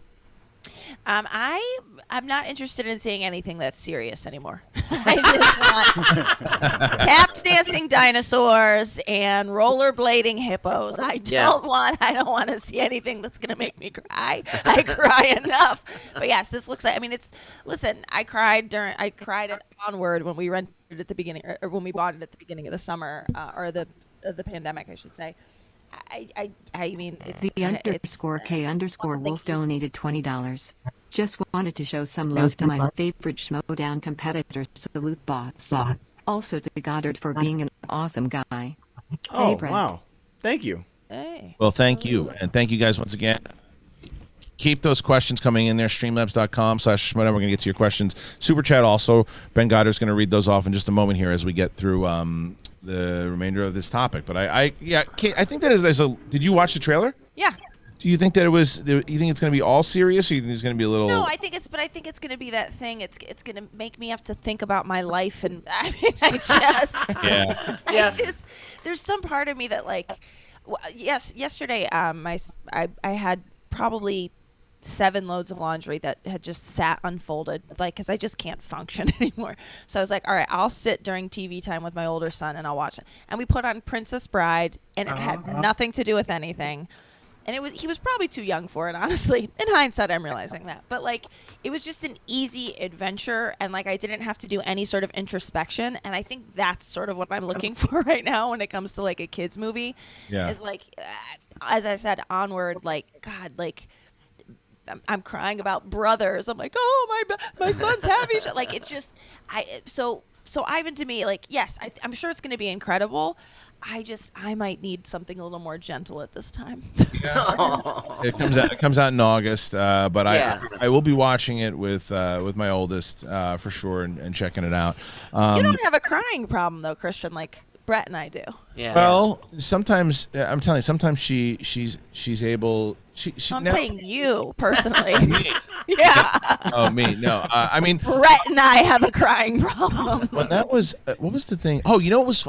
I didn't tear up, but I definitely got emotional last night during that Dirty Dancing thing because they showed the scene, and I have not watched the movie since having children. Right, and they talked about that. You guys remember Dirty Dancing pretty well. Yeah. Very well. So they talk about the scene when Jerry Orbach is outside, like kind of looking over the lake, and he's got his feet up on the chair, and Jennifer Craig comes up to him, and they have this conversation, and it's like this father and daughter moment, and he's got like these tears in his eyes, but he can't talk to her, but he knows that he's wrong, and it's this conversation between a father and a daughter, and I was like, holy shit, I feel that just from watching the clips here. I'm like, and it's like you see, because this guy who worked on the film is talking about him and his daughters, and he starts tearing up. And I was like, holy shit, it's really, I'm telling you, watch this series. It's really damn good. Well, I don't know if the series is good, but that episode was good. And this poor dude just wanted to have a great vacation with his family. No, it's true. And And all the he's shit went down. Daughter's getting knocked up, and Yeah, Arthur, you were saying? Oh, I do have a show. If you want to get emotional, but it's also really funny. I just finished that show, Living with Yourself with Paul Rudd. Dude, oh my gosh, 25 minutes an episode, 8 episodes. You could binge it in like a day. Like I did it in like 2 days. Dude, it's so good, and it's like really funny, but it's also really, really emotional too. So. that's That's great. the cloning one? Yeah, the cloning one. Yeah, I yeah. totally we like somehow stopped watching that. No, we loved it, and that's one of those ones where you just go and you see something else and you totally forget about it. But no, I absolutely love that. That was I recommend it as well. Wow, I forgot that. Yeah, it was great. Bitch! All right, I'm done. All right, so I think that's everything as far as news goes. Now we're going to hear from you guys. We want to talk to you, so get your questions in there. Schmobot is still on streamlabs.com/the Schmodown. We can start this conversation, even though I know that the one person who put the Schmobot in and Reilly, unfortunately, is cleaning up a flood in his house. Ben, what did you think about Bateman? What did you think about Prometheus? I think Prometheus is one of the classic movies where the trailer is better than the movie because it's one of the great trailers of all time. I've watched the trailer like 100 times. I think that the movie is like 2/3 great, and it has a third that's just like horrifically bad. I find that movie to be like not. I can't call that movie good. I call that movie pretty entertaining, but it has some great stuff in it, right? Like the crazy scene where she's got to get the. I mean, I don't want to spoil it if you guys haven't seen it, but the crazy graphic scene where the surgery happens, it's like one of the most amazing things I've ever seen in a sci-fi horror movie. It's like one of the craziest things ever, but I definitely think there's some of that movie that's just like really bad. Anybody else here that really likes it? Because I didn't. I didn't love it. I like Prometheus a lot, actually. I think it's a very visually like dynamic movie. I remember seeing it in theaters, like in like IMAX 3D, and just being like blown away. And I know people. I think it had a lot of expectations because it was being marketed as like an alien thing, but I think it's like its own self-contained horror sci-fi movie. If you take the alien thing out of it, I think it actually functions really, really well. And I think I think all the performances across the board are like really cool too. So I don't know. I know it's not like the most ideal alien story, and I know it's a little slower than what we might come to expect from an alien movie, but I think it's kind of deep. I think it's well made. I think it's well acted. I think it's visually stunning. And Michael Fassbender's performance as David is like top tier to me. So I don't disagree with that. Fassbender's great. Yeah. I don't remember disliking it, and then I mean, it wasn't anything I was blown away, but I didn't hate it. But then I saw a lot of people hate it, and then that's what always happens to me is I'm like, why do I like stuff that people hate? So why did I like Daddy's Home and you didn't? Am I stupid? Maybe. But I enjoyed it. From what I remember. There you go. All right, what do you got next? House Heisenberg. Brett, you should 100% watch What We Do in the Shadows on Hulu. The movie's amazing, but I think the show is even better. I'm still strongly recommending getting back on the Black Sails train. What We Do in the Shadows is great too. Man, my list just keeps getting. What We Do in the Shadows is really good. I'm wondering how it's gonna go because I know Taika Waititi, I believe, is leaving the production team for this third season. But man, those first two seasons are so good. I haven't seen. Is it on Hulu? Do you have to have the live subscription or just no? Hulu? Okay, good. Just regular Hulu. It's through great. FX. A lot of FX shows go straight to Hulu. Oh, straight to okay, great, perfect. Trash Panda. Since the crew was talking about their film extra experience, I'll share mine. I was an extra in a red carpet scene shot for Forgetting Sarah Marshall, as was Drew McWeeny. My hand holding a tape recorder made the final cut. Pretty sure his did too. Nice. That's good. Scene. That's one of the. I love that movie. Yeah. Ryan White with the Schmobot D-Train. 1 out of 2. It's got spoilers for the Star Wars match, so. Well, let's get into that because I want to talk to everybody in the chat room right now. If you weren't one of the 12,000 people that were watching live yesterday on Twitch, the match between Andres Cabrera and Andrew DiMolanta, we are going to be talking about that match right now, pretty spoiler heavy. So if you don't care about spoilers, stick around. If you do care, come back in around 5 or 10 minutes because we're going to talk about it. So go ahead and read that, and then we'll get into the conversation. Cool. Great match yesterday, but let's not fool ourselves. DiMolanta had a better performance than Ace. Ace answered 4 incorrectly, and DiMolanta only missed 2. Definitely should be a rematch at some point between the two of them. Also, thoughts on maybe going from 60 seconds to 45 in the speed round in the championship match? Championship matches should be harder to win. Hopefully the virus ends in December in time for the spectacular so there will be a live event. No, 60 seconds is perfect. I loved it. 60 seconds is perfect. We timed it out because 45 seconds doesn't give you any opportunity to pass or repeat and it doesn't give you any time to think at all. You got to have you wanted to give somebody at least 2 or 3 seconds to think and be able to move to the next question if they needed to. So we're very happy with the 60 seconds in general. What we will probably do, probably starting with the Inner Geekdom finals when that happens, or no, yeah, I'm trying to think what happens first. Either that's going to happen first, or the Inner Geekdom match between Smets and Chandru. Whatever one comes first, we will ask the question first, and then the timer will start. Because I'll take responsibility for that because once you said now, I started it. Oh, it's your fault. Yeah, I'm just saying I saw a few people say that, so I'll take responsibility Here's my for that. payment for the swear jar. I know you couldn't hear it, but my kids certainly did last night. What a great fucking match. Still upset at my kiddo's drip drip tears comment, but he wanted to say drip drip and thought it was clever apparently. Yeah, it was really cool to have you guys on the show, and I got to say, and even though I was checking in on DiMolanta because DiMolanta has the fighting spirit. He played really well. You can't say that he had the better performance because he lost the match. The better performance is when you win the match. Because if you missed your last question, which is the 5-pointer, that's what counts. Because you can also argue that Ace is like lights out 3-point basketball player, you know, who's just clutch. That his 5-pointers have come to him like round 1 questions. They're like, he's like, oh yeah. What is happening? How do you know that parking violation? This is the second time that Alex Damon has admitted he did not know Ace's 5-pointer. Second time. He knew DeMelantis.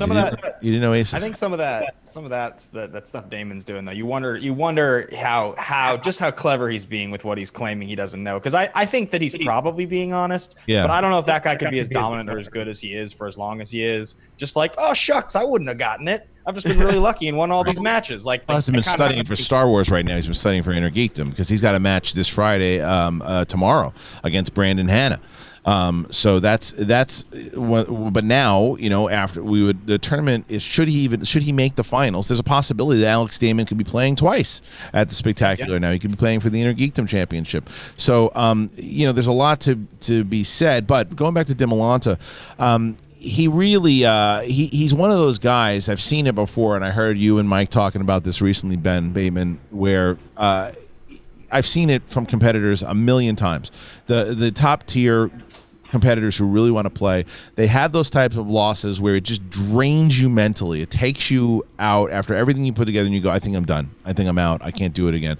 And I said it to Mike. I said it to Bateman. I said it to, and I'll say it to whoever is in a place like that. You cannot judge. This is what I've told Ben. This is what I told Kalinowski and Roca, Cushing and Wolf. I told them all.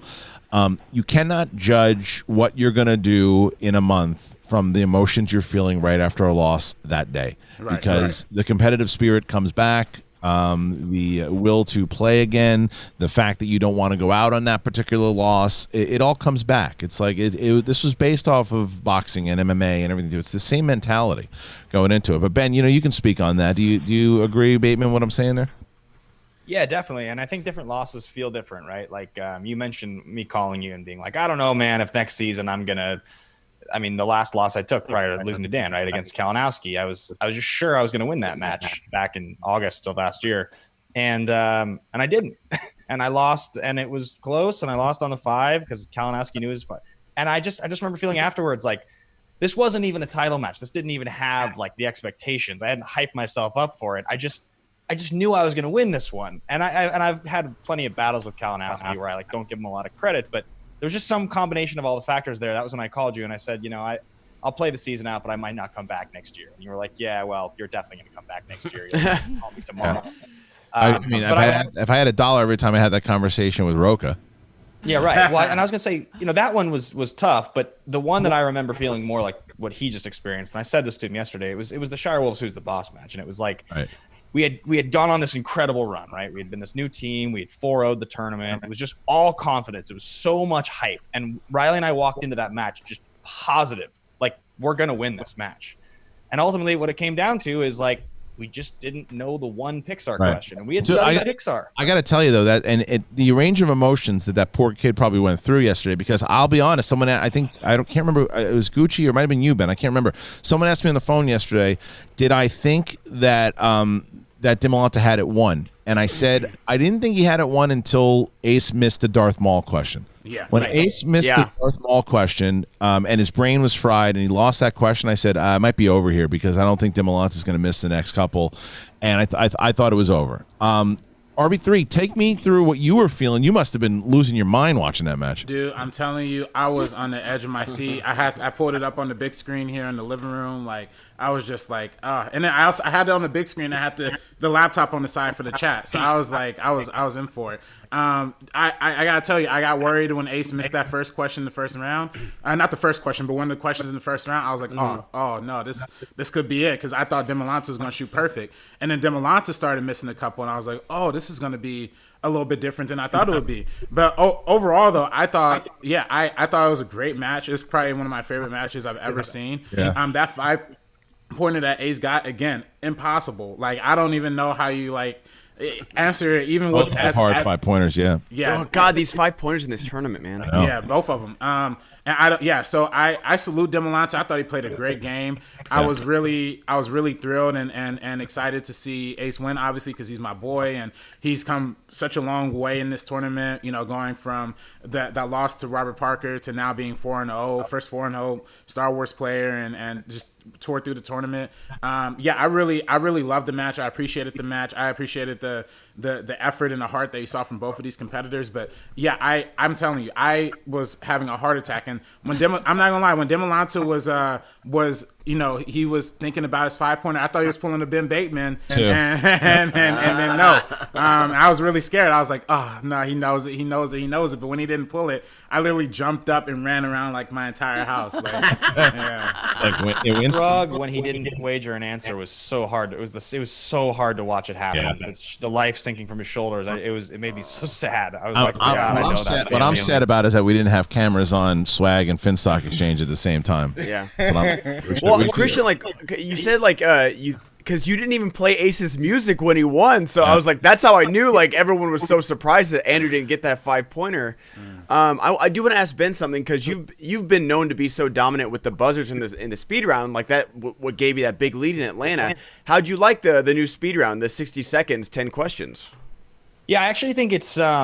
I thought it was amazing. I mean, I loved watching it. I thought it was great. It totally kept me excited. I think the one part of it that I see as maybe not as like skill testing is that it's a little bit more knowledge testing. And I don't know if it makes it worse or better. I just think that like watching it, thinking about being in that situation, having that like instinct to answer the question a half second early where your hand moves before you're totally sure you have the answer is what makes you good in the speed round. That's an extra layer of like actual competing versus like if you're just dialed in and you can just 10 for TENET and they can 10 for TENET, it doesn't give you the ability to have the advantage by just being that much more locked in. I guess you answer the question. You know why it does though? Because you don't know what your opponent just did. Because that's the thing, is that Ace known what Demolanto had done in the previous round, which he didn't, but if he did, Ace could have stopped answering questions after his 8th because he got 8 in a row, and he would have been either tied or up by 1. I forget what it was. Yeah. But instead he wound up answering 2 more incorrect and losing 2 points. So that's the beauty of it, because you got to just go in there, and it is skill where you gotta fire, you gotta lock in, you gotta sit down, you gotta answer those questions, and you still have to do it in an amount of time. I'll tell you, and I'm sure he doesn't mind me saying this, I'll tell you someone who does absolutely love this new format is Bibiani. Bibiani loves this format. I honestly never want to see buzzers again. I thought this was so much better. He knew I love it. Well, what it does, it allows it does that because I think it combines both the skill portion of it and answering fast enough, because the other thing is it's going to get in your head, because Bateman, if you're answering a question and I ask you, let's say a simple question I always use for reference, who directed Jurassic Park, and you go, oh, I know this, I gotta think, and inside you start thinking, you're like, wait a minute, I'm spending too much time in this, I gotta answer something or pass. You have to think of that, because you're like, well, and you don't know how long it took the previous person, especially if you're going up against someone like Merle. Right? If you're like, crap, I'm sure Merle knew all these, but now I gotta get him in like an amount of time. Do I pass on that one if I'm not exactly sure on it? Do I take the shot? Do I try to come back to it? Do I run out of time? So there's something to be said about it. And I was thinking about, how do we do that at live events if we're going to do that in general?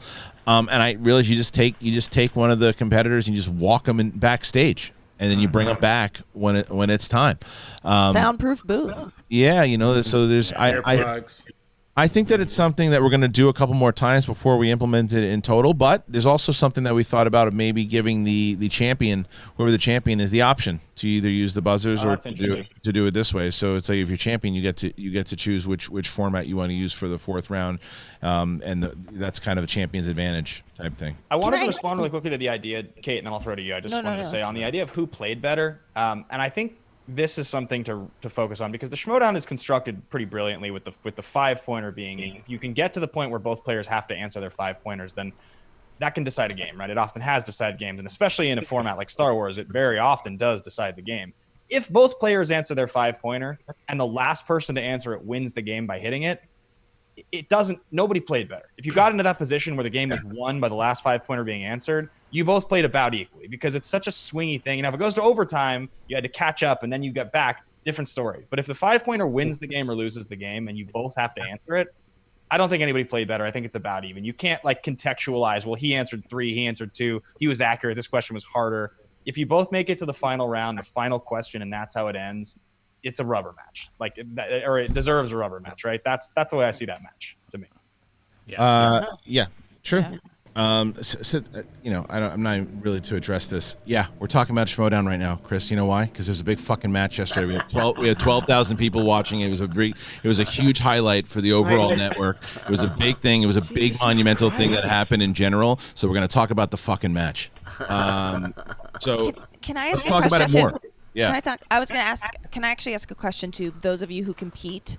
There's something about the buzzer round. Like and maybe I'm just somebody who always feels like a victim, but I imagine that if I were a competitor and I had a buzzer and I would be like, my buzzer's broken, or I would think that there was something out of my control. Yeah. And so there's part of me that feels like this almost evens the playing field in a way, and that there's no device that you can blame. It's all about what you can pull off in that. I don't know, I almost like it better, but I also don't get a vote because I'm not a competitor. That's I know, like, oh, go ahead, Kristian. No, you totally get a vote. You're one of the managers. But anyway, Ben, please chime in and talk about the Schmodown Entertainment Network. Go ahead. Yeah, I what Kate said. It takes away that not human error, but like that technical error of like, oh, like I could have sworn I pushed this button first, but it didn't. You know, it didn't light up. And I do like that as well. And because, like, you know, like we went backstage, we practiced the speed round questions. We made sure, like, hey, if they pass, we highlight it on the dock and we circle right back to it. And so that went great as well. I think, you know, I do like if Kristian wants to give the defending champ a choice to do it, then, you know, that's how we do it. But I really do prefer this speed round quite a bit, because I feel like it does, like, really test you of, like, because, you know, Andrew's the perfect example of, like, he's like this Zen master with his questions, but then you're going to have to fire out 10 answers in 60 seconds. So it tests a lot of competitors, like, because I know Smets made that mistake with Don't Tell Peter, and after that, he's become like this Zen person of, like, I'm going to take a deep breath, I'm going to make sure I know the answer. I think this new format really benefits Smets, though, because I think so too. I think Smets is just like, he's just gonna win. Chandru's never been in a 5-rounder before, you know, so it's like for him to be, plus the fact with the big stage like that.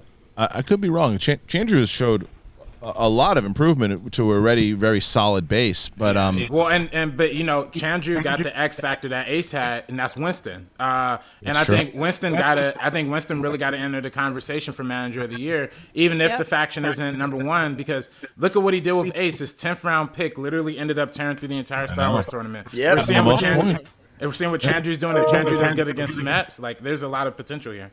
Yeah. All right. So absolutely. Kate, did you have something else? No, I was just saying absolutely about Winston. Yeah. You too. Yeah. You too. Well, yeah. Well, Winston's putting himself in there. Winston's putting himself in the conversation, man. Between he's gonna have a tough time picking 3 players at the end of the year. If Ace beats Damon and Chandru beats Smets, it's gonna be tough. All right, let's move to the next question here. Streamlabs.com/Schmodown. Please keep it coming. Streamlabs.com/Schmodown. The Schmobot is on. Like I said in the beginning of the show, throughout the show, we are definitely hoping to get some more of those donations as they come in here through either Streamlabs or Super Chat. Keeps the show, keeps the crew coming back. So if you're able to, please do it. Okay. Mason During donated $20. There you go. Kristian Rambo 6 might be coming. Also, there's an extended cut on Prime and Apple TV now. He calls it The Real Journey. Don't know how different it is, but don't know if you watched it. Also, thank you guys for the laughs every morning. It goes a long way. Whoa. Big news here. I didn't see it. So Stallone says Rambo 6 might still happen. Wow. All right. So I did not see the director's cut yet of Last Blood, and I need to see it. So I will be watching that for sure. I absolutely loved the last one. I understand that a lot of people didn't. I thought it was exactly what it was supposed to be.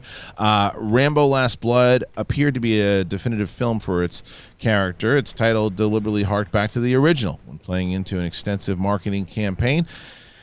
This would be the last ever Rambo. That would preclude the chance of a Rambo 6 ever getting made. The actor has teased that Rambo could Be back with the below comment posted on Instagram, which was made to hype up the newly released Real Journey cut of Last Blood and Amazon Prime. What did he say? He said I can't really say what he said, but I'd be up for it. It depends. But maybe you could put it on a streaming service too if you wanted to. Yeah. So anyway, what Kristian, I don't know if you know this, but when you're not here, we all are assigned a sound effect. Yeah. Oh. Yeah, RB3 is in charge of garbage. Garbage. I'm in charge. Yeah. Garbage. I'm in charge of. I don't have that one. Yeah. And if something gets pushed, I go.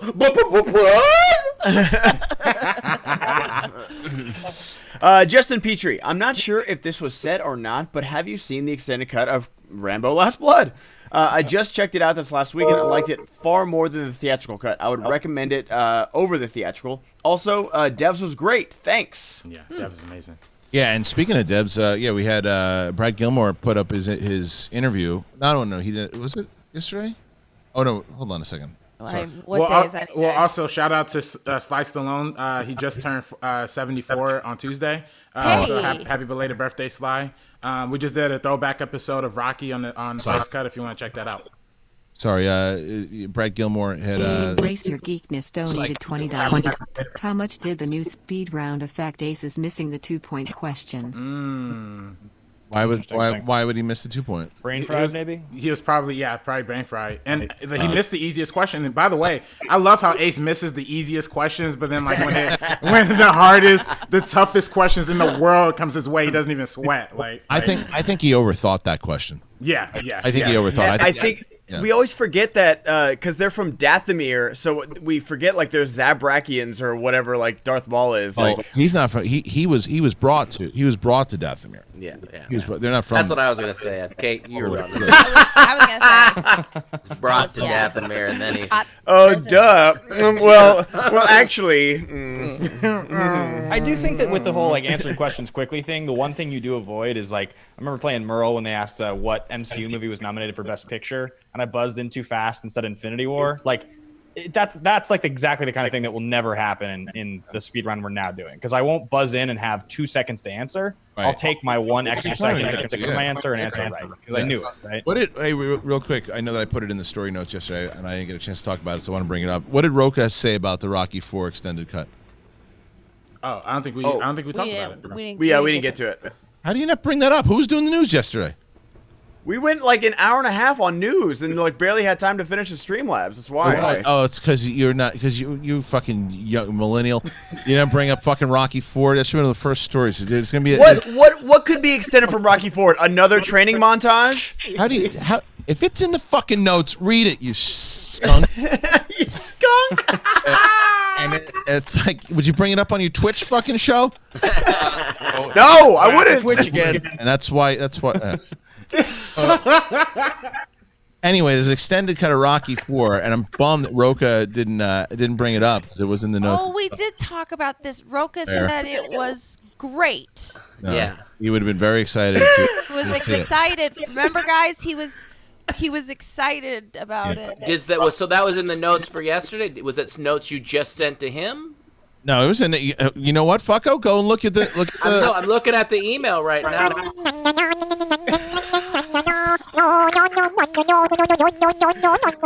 happening? Yeah, I don't think they're in the notes, bro. It's actually not in the notes, Kristian. Not true. Jude Law plays Captain Hook, Spy Among Friends TV show. I'll find it. To play Killer Candy, Dylan O'Brien and Beer Run, Cinema Suing New Jersey. Did you check? I don't think you can win this. I don't think there's a way to win this argument. Did you check on to the fucking July 6th notes, a-holes? No. You said yesterday. Whenever the fucking guy hosted, Monday or Wednesday. He hosted yesterday. And on Monday? There was a day. To Kristian's credit, there was a day. Watch film, flop, cause TV reboot to go away. Snyder, did you talk about that?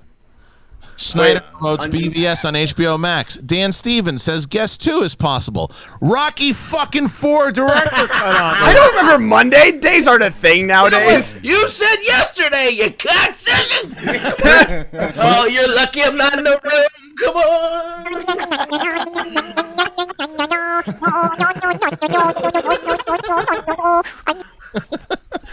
There was foreshadowing at the beginning of this episode that Kristian was going to hate us all. We have slowly made it come true.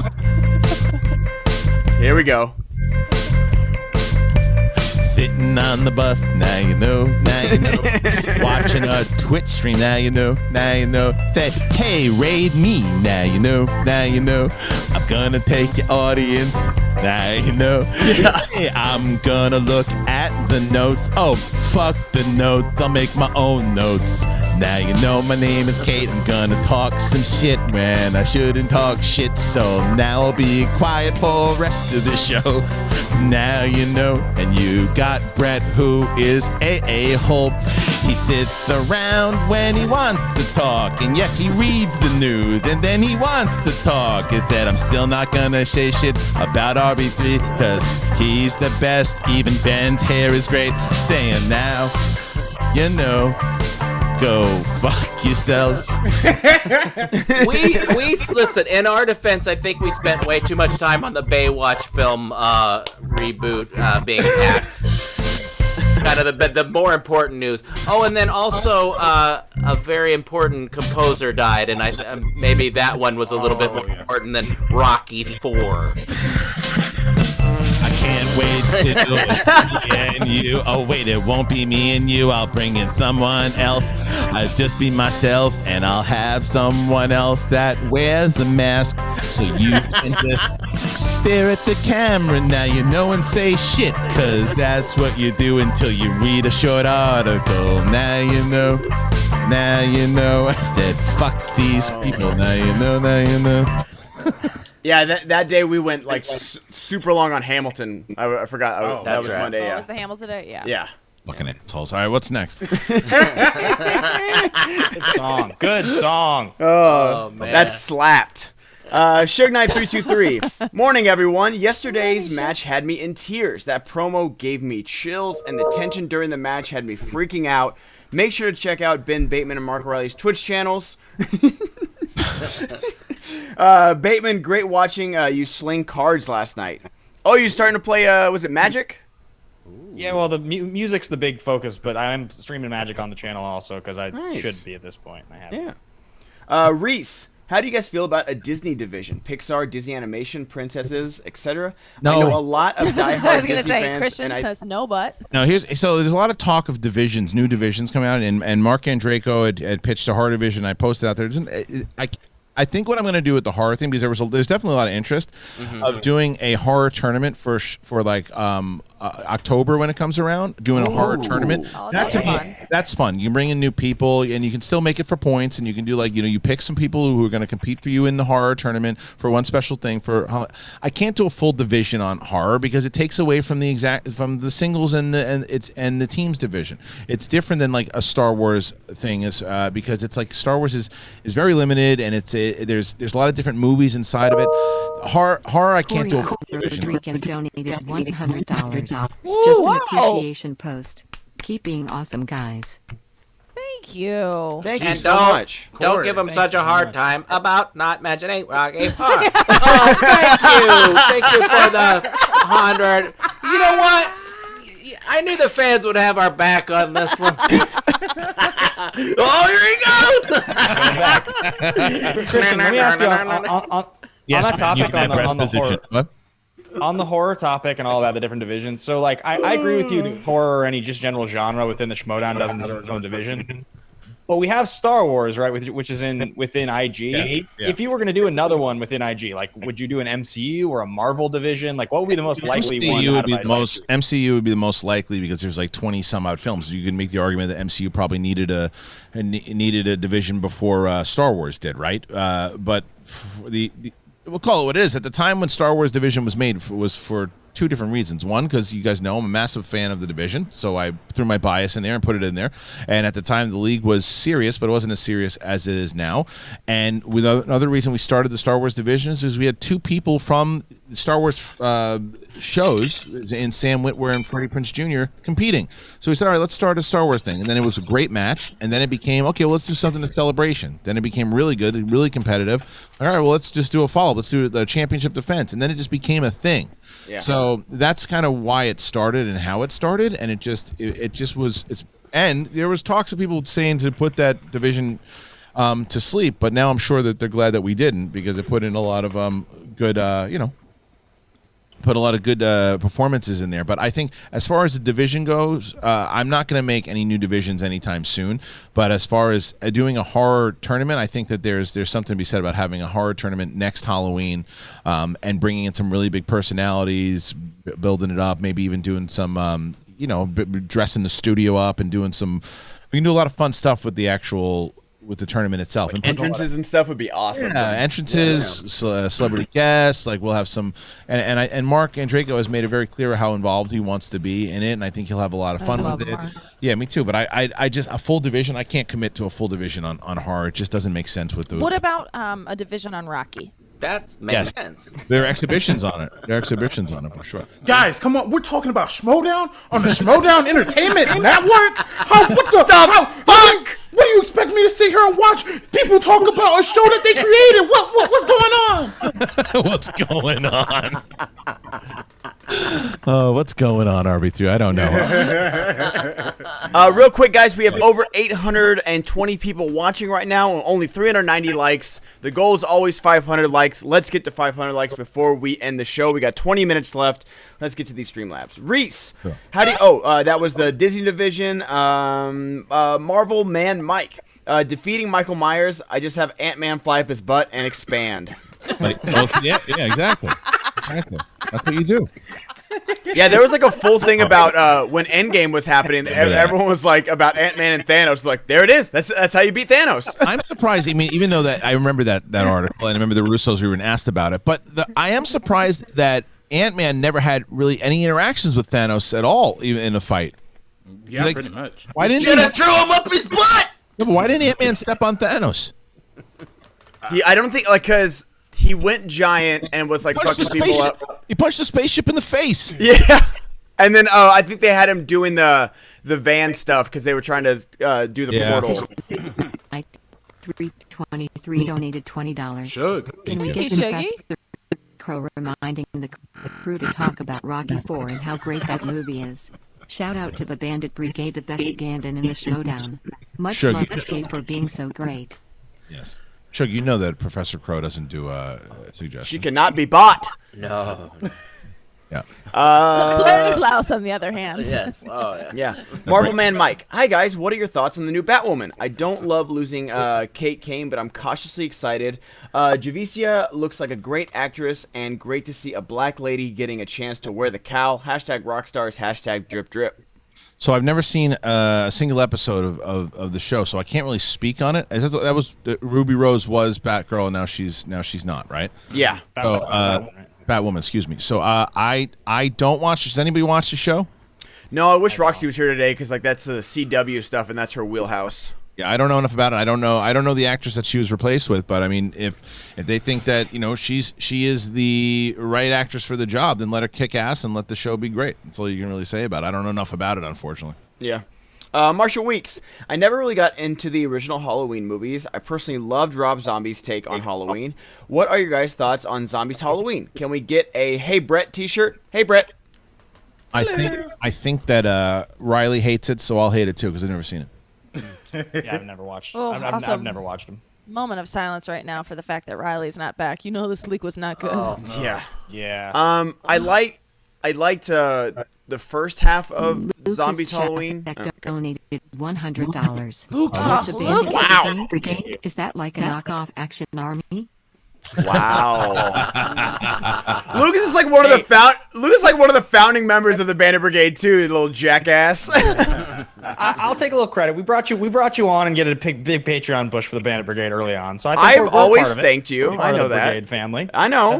There's support. plenty of both in there. The Action Army and Bandit Brigade that go hand in hand. Cool. Where'd you get the Bandit nickname from? All right, moving on. Yeah. What's next? Imagine being called the Bagel Brigade. That would have been. I know. In another universe, in a parallel universe. Adrian Bailey. Come and get your cream cheese.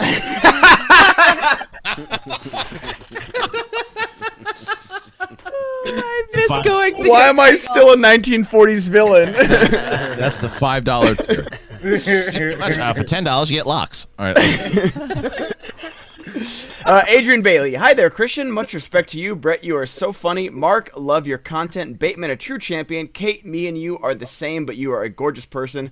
Goddard, you're awesome. RB3, you're the kindest person ever. Love to you. Oh, thank you for all of that, Adrian. Comment. Really nice. There you go. Appreciate it. Marshall Weeks. Christian, did you hear Stallone is working on a director's cut of Rocky 4? This person wanted us thrown right under that bus. You know what's funny about that is that I put it in the fucking notes on Monday.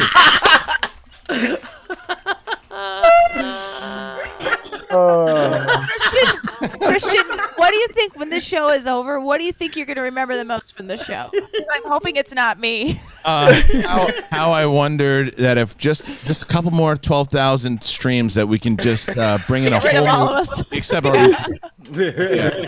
think I'd have Bateman on again. I was going to say Bateman gets to stay. Yeah, Bateman's been all right. Excellent. I did my job. Somebody said I had good hair today. That was Yeah, the I best did. comment I got. So that's why I'm coming back. He just has less chances to ruin the show than we do because we're on there all the time. Garrett A.M. Lee. Hey, crew, that Star Wars finale was awesome. I'm a new fan of the Schmodown, and I want to get my friends into it, too. What are some clips, polls that I can show them that you think would be a good intro to Schmodown? Hi, Brett. I am so glad that you asked that. Thank you for asking that question. So we used to have a clip outs channel for SEN, and we decided we just couldn't keep up with it from the amount of work that kind of went into it and things that were happening. So Frankie Numbers had reached out to me about doing something for Rundown, and I said, I had this idea of making a movie trivia schmodown quick clips kind of channel. So we converted the other channel, and it has a whole bunch of old clips, and there's something for like Rachel Cushing and Mike Kalinowski. There's craziest endings. There's a whole bunch of clips, and it's called Trivia Schmodown Quick Clips, and I'm going to put the actual link in the description right now. We're going to put all of Nerd Chronic's trailers on there. We're going to take clips from the matches. We're going to take moments from the podcast. It's going to be a really great place to find. Like I even think like the last 2 minutes of the Star Wars Championship match between Whitwer and Ken Knapsack are up there. So there's a lot of great stuff. I just put. How did I? Oh, did you just? I sent it. We both sent it at the same time. I was so confused. Like, how did I just post from first cut? So we just put it in the chat room. You can check it out and start browsing around there and subscribe. Because, by the way, the other thing is, I told people this yesterday on Twitter.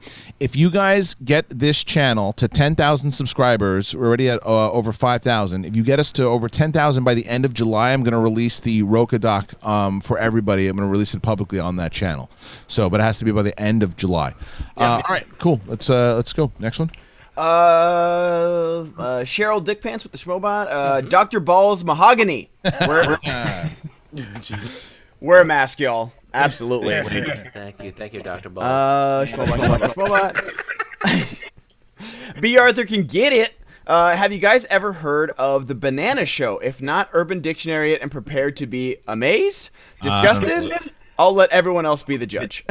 I'm all right with that. Yeah. Brandon Trash Buck. Panda donated $20. Can we get Drunk Brett discussing the extended cut of Rocky 4? Oh, yeah. You guys remember Rocky 4?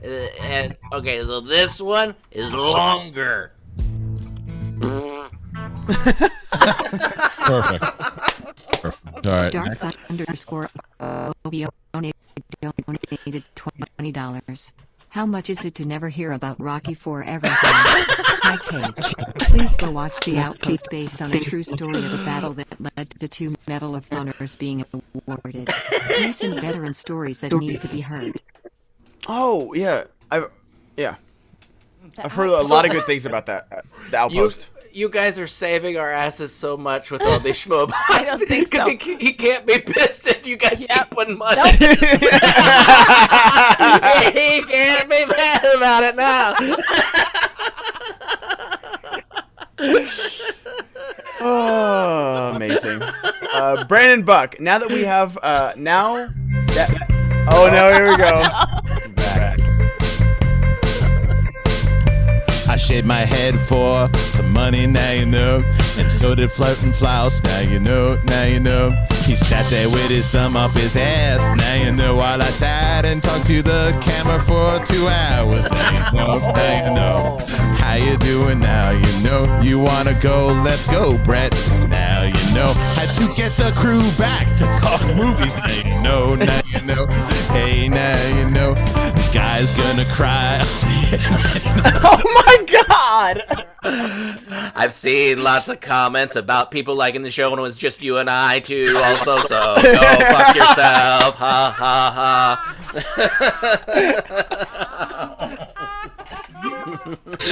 Oh. I'm here for the tea. How long before Mama Sheridan calls and says this Kristian hates your name? He talks some shit. Is that legit? I said I don't know if you should quit. Now you know, now you know. Here's the show. Nice. Oh man. Oh my God! Oh, it's so hot in Poor here. Ben Bateman.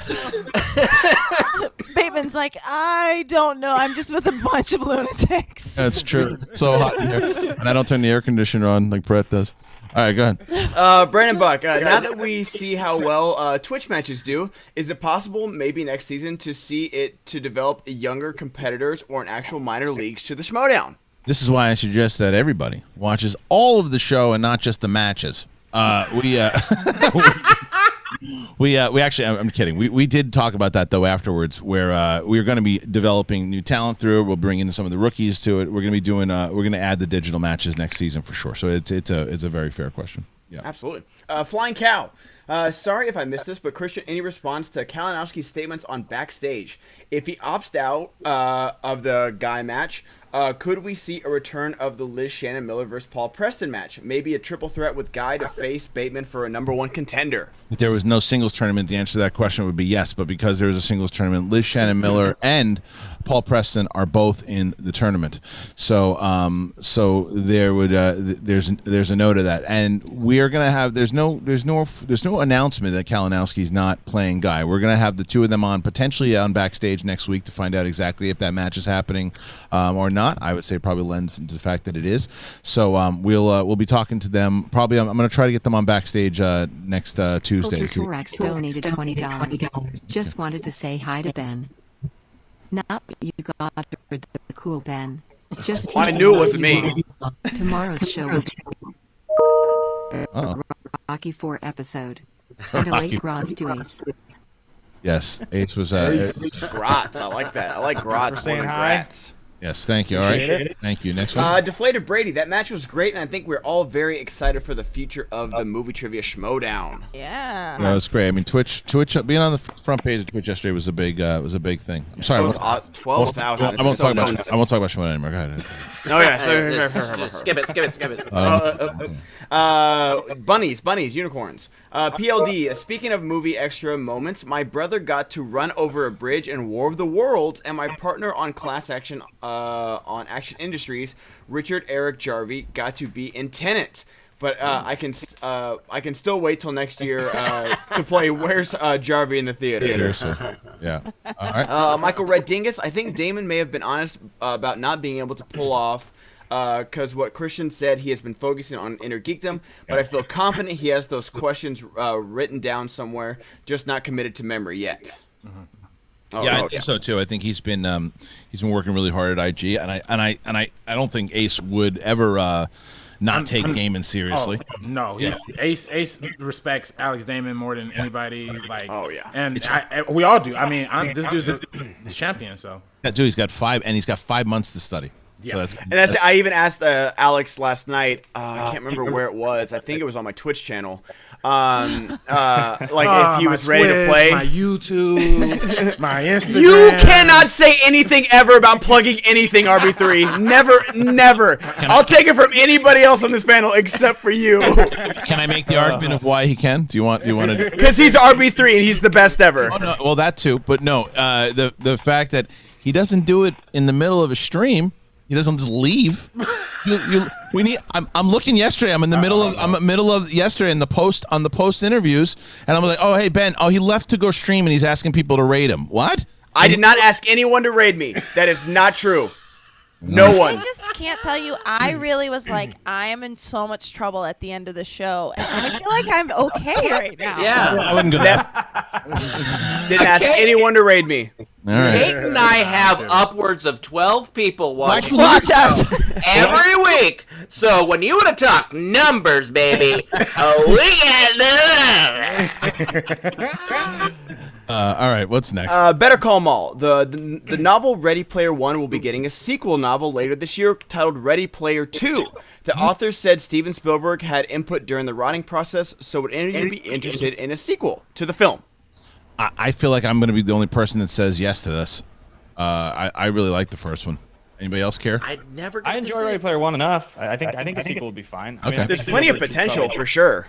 Do more interesting movies than that. I think but I like Ready Player One more than I liked a lot of his stuff in the last decade. So yeah, probably. Yeah. All right. What's next? Jacksepticeye. Love the match. Ace deserved it, but Kristian started asking Andrew's first question at 57 seconds. Again, my fault. Andrew answered Paul Bettany 1 second late, meaning the time would shift and we'd get sudden death. Also, Kristian started reading Aces right away. Shashek No, he didn't. $20. I'll argue against that. But in all seriousness, don't forget to subscribe to First Cut. Right. Thank you, Lucas. Thank you, Lucas. No, that's not true. What you just Not true said at all. speed round goes. So it was on equal time, and Ben was running the clock. So that is the opposite of true. That would be false. Yep. Because he did start it a few seconds late on Andrews, but he also started late on Aces. So he started as soon as it said now. So that's not true. I made sure. Flippin' to Bean. The Glee cast is cursed. Naya Rivera disappeared then from her pontoon boat. Her son was left behind. Yeah, we didn't really want to bring that up today, guys. All I will say is this. Is like before saying things like the Glee cast is cursed and things like that, because I've seen that a lot on the network. Remember that this was a mother of a young child. And so we're not. I know that we don't know if you don't know somebody and you look on that, you say, well, this. You think about the cast itself, but you're not thinking about the actual human relations behind it. A 4-year-old doesn't have a mother anymore.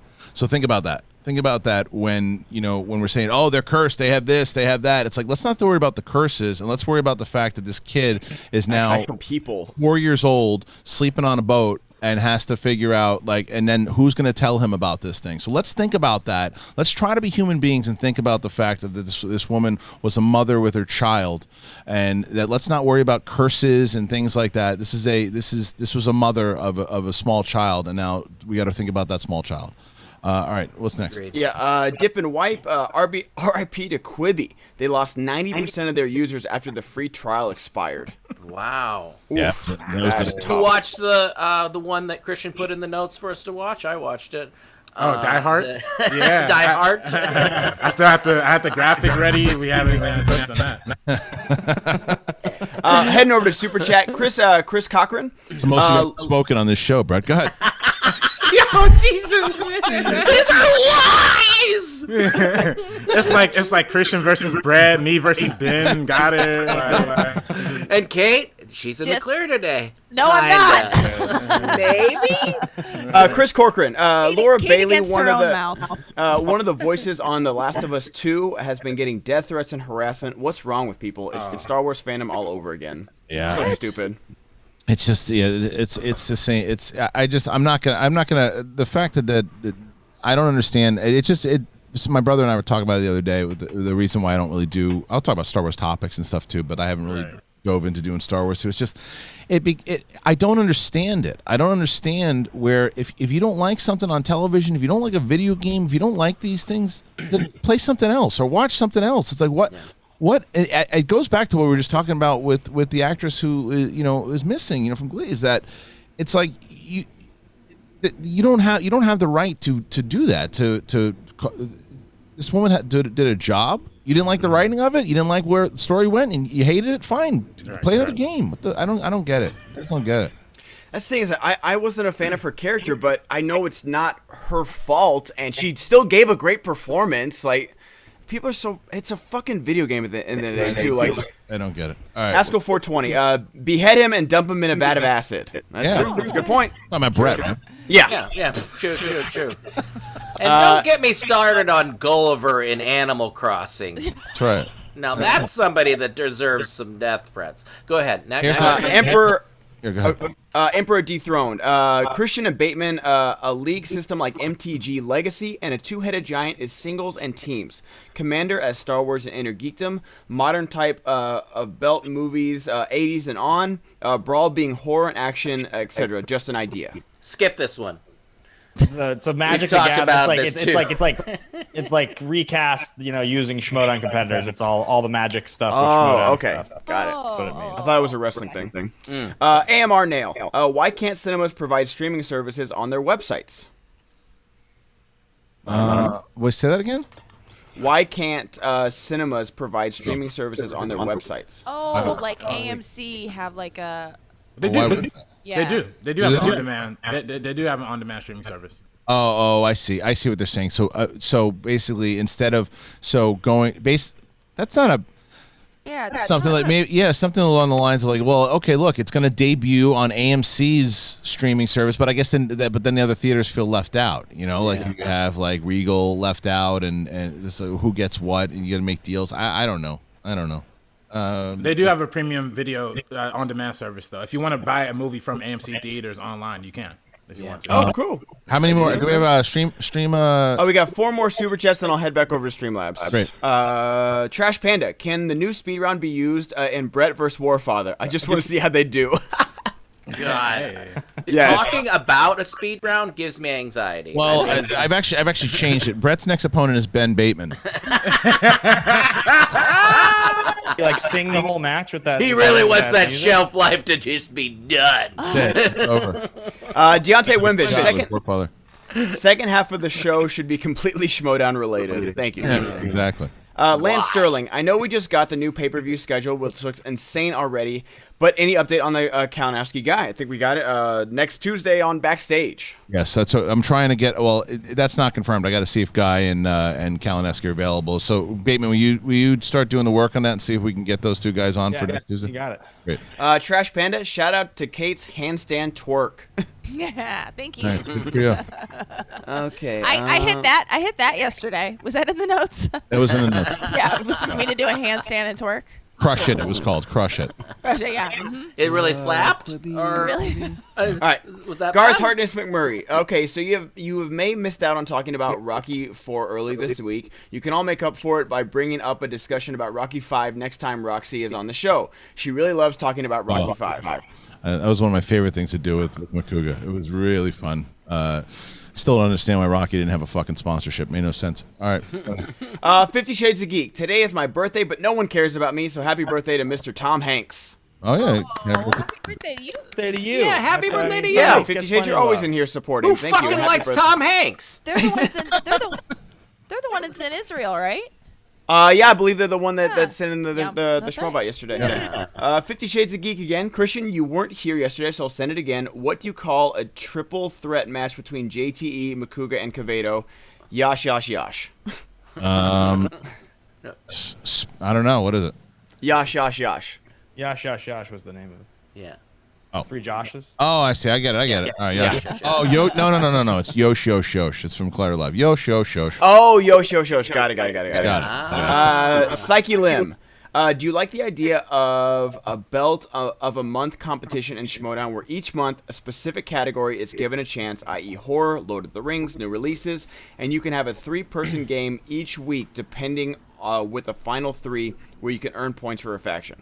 Oof, that's a lot. Yeah, it's a lot. I mean, I know that I do have an idea for the way factions are going to potentially play each other next year with maybe what I just think we're too...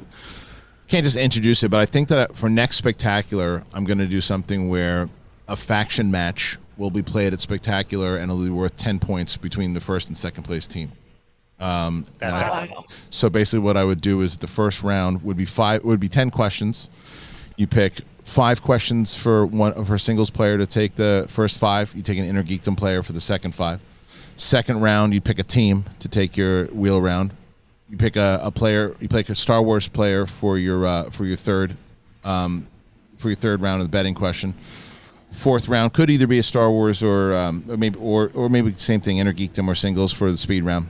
And then the fifth round, you pick someone to take your 2, you pick someone to take your 3, you pick someone to take your 5, and that's what you do. Sexy. Would it have to be like every single person is different? Like if your singles player can't be on the teams. And, I think there's a certain amount. Like you can probably switch it up in the fifth round. Yeah. And repeat if you wanted to, but the first 4 rounds. How often can I use Paul Preston? Is the question. Probably twice. You'd probably answer that question. Yeah, for the he'd do singles and the 5-pointer.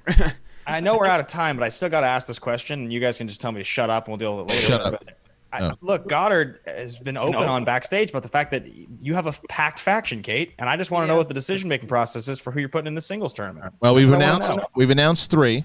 We've announced 3 from the den. There's still 1 left. So right now we announced Paul Preston just now today. We announced Rachel Silvestrini, and we announced James White. So there's 1 spot left. So it's either Goddard or Tom, right? That's we haven't announced that yet. So okay. So I've announced. All right. Last one. Let me refresh real quick. Last one. From Slen182. If Warner Brothers does end up still releasing Tenet within the next month or so, do you think there's a chance that they will end up re-releasing the movie in theaters again sometime next year? They'll definitely make less money releasing it this year. Yeah, I agree. I think they just. If I was to predict it, I would guess and say that finally someone will talk some sense into Nolan. He's going to push it back. Torax donated $20. This one just for you, Bandit and RB3. You two do a lot for the show. Nothing but love for you guys. Keep up the good work, and you earn my respect and dealing with the Bagel Boy stuff. Oh yeah, thank you so much. Yeah, and, RB3 has done so much for this show over the years, obviously, but especially doing all the Zoom chats lately. Hell yeah, absolutely. Yeah, without RB3, we couldn't be doing the show right now. Exactly. And then last one from 50 Shades. Movie theaters were supposed to reopen today, but due to rising COVID cases, they didn't. Birthday bummer. Hey, Bateman, don't see you around here very often. It's so funny. I was actually wondering how Israel was doing because they were they really sort of dealt with everything sort of really well. They were able to keep their cases low. And then when they reopened, they kind of reopened very quickly. So that's interesting to know. Thank you, 50 Shades. Sorry about that. All good. All right. So that's everything. Ryan Chandler. Sorry, they keep appearing. Thanks for the show today, folks. Love hearing about the Schmodown. Good luck today, Bateman. Hope you prevail. No offense, Bibbs. And Rocky Fork Extended Cut need more of Polly's robot girlfriend. Oh, yeah. Absolutely. Thank you guys, by the way, for joining us here today. Thank you to Ben Bateman, Kate Mulligan, RB3, Ben Goddard. And that's about it. So thank you guys so much for joining us today on the show. Get ready to dance. 9 more likes, guys. 9 more likes to get to 500 before we end. But before we leave, Brett's going to take us out with his freestyle rap, and we are going to get him a goal. Wow. I already did a kick-ass rap yesterday. I wasn't on the show then. It wasn't on the notes. Here you go. Ready? I'm gonna give you an easy beat to rap to. Okay. Yes, this is perfect for rapping. Well, here we are. We're ending the show. What do you know about Rocky Foe? Hamilton, Flamilton, Chamilton, Pamilton, Mamilton, Pamilton, Namilton, Damilton, Damilton, Tam, Tamilton, Tam, Mamilton, Tam. I'm not gonna miss my show.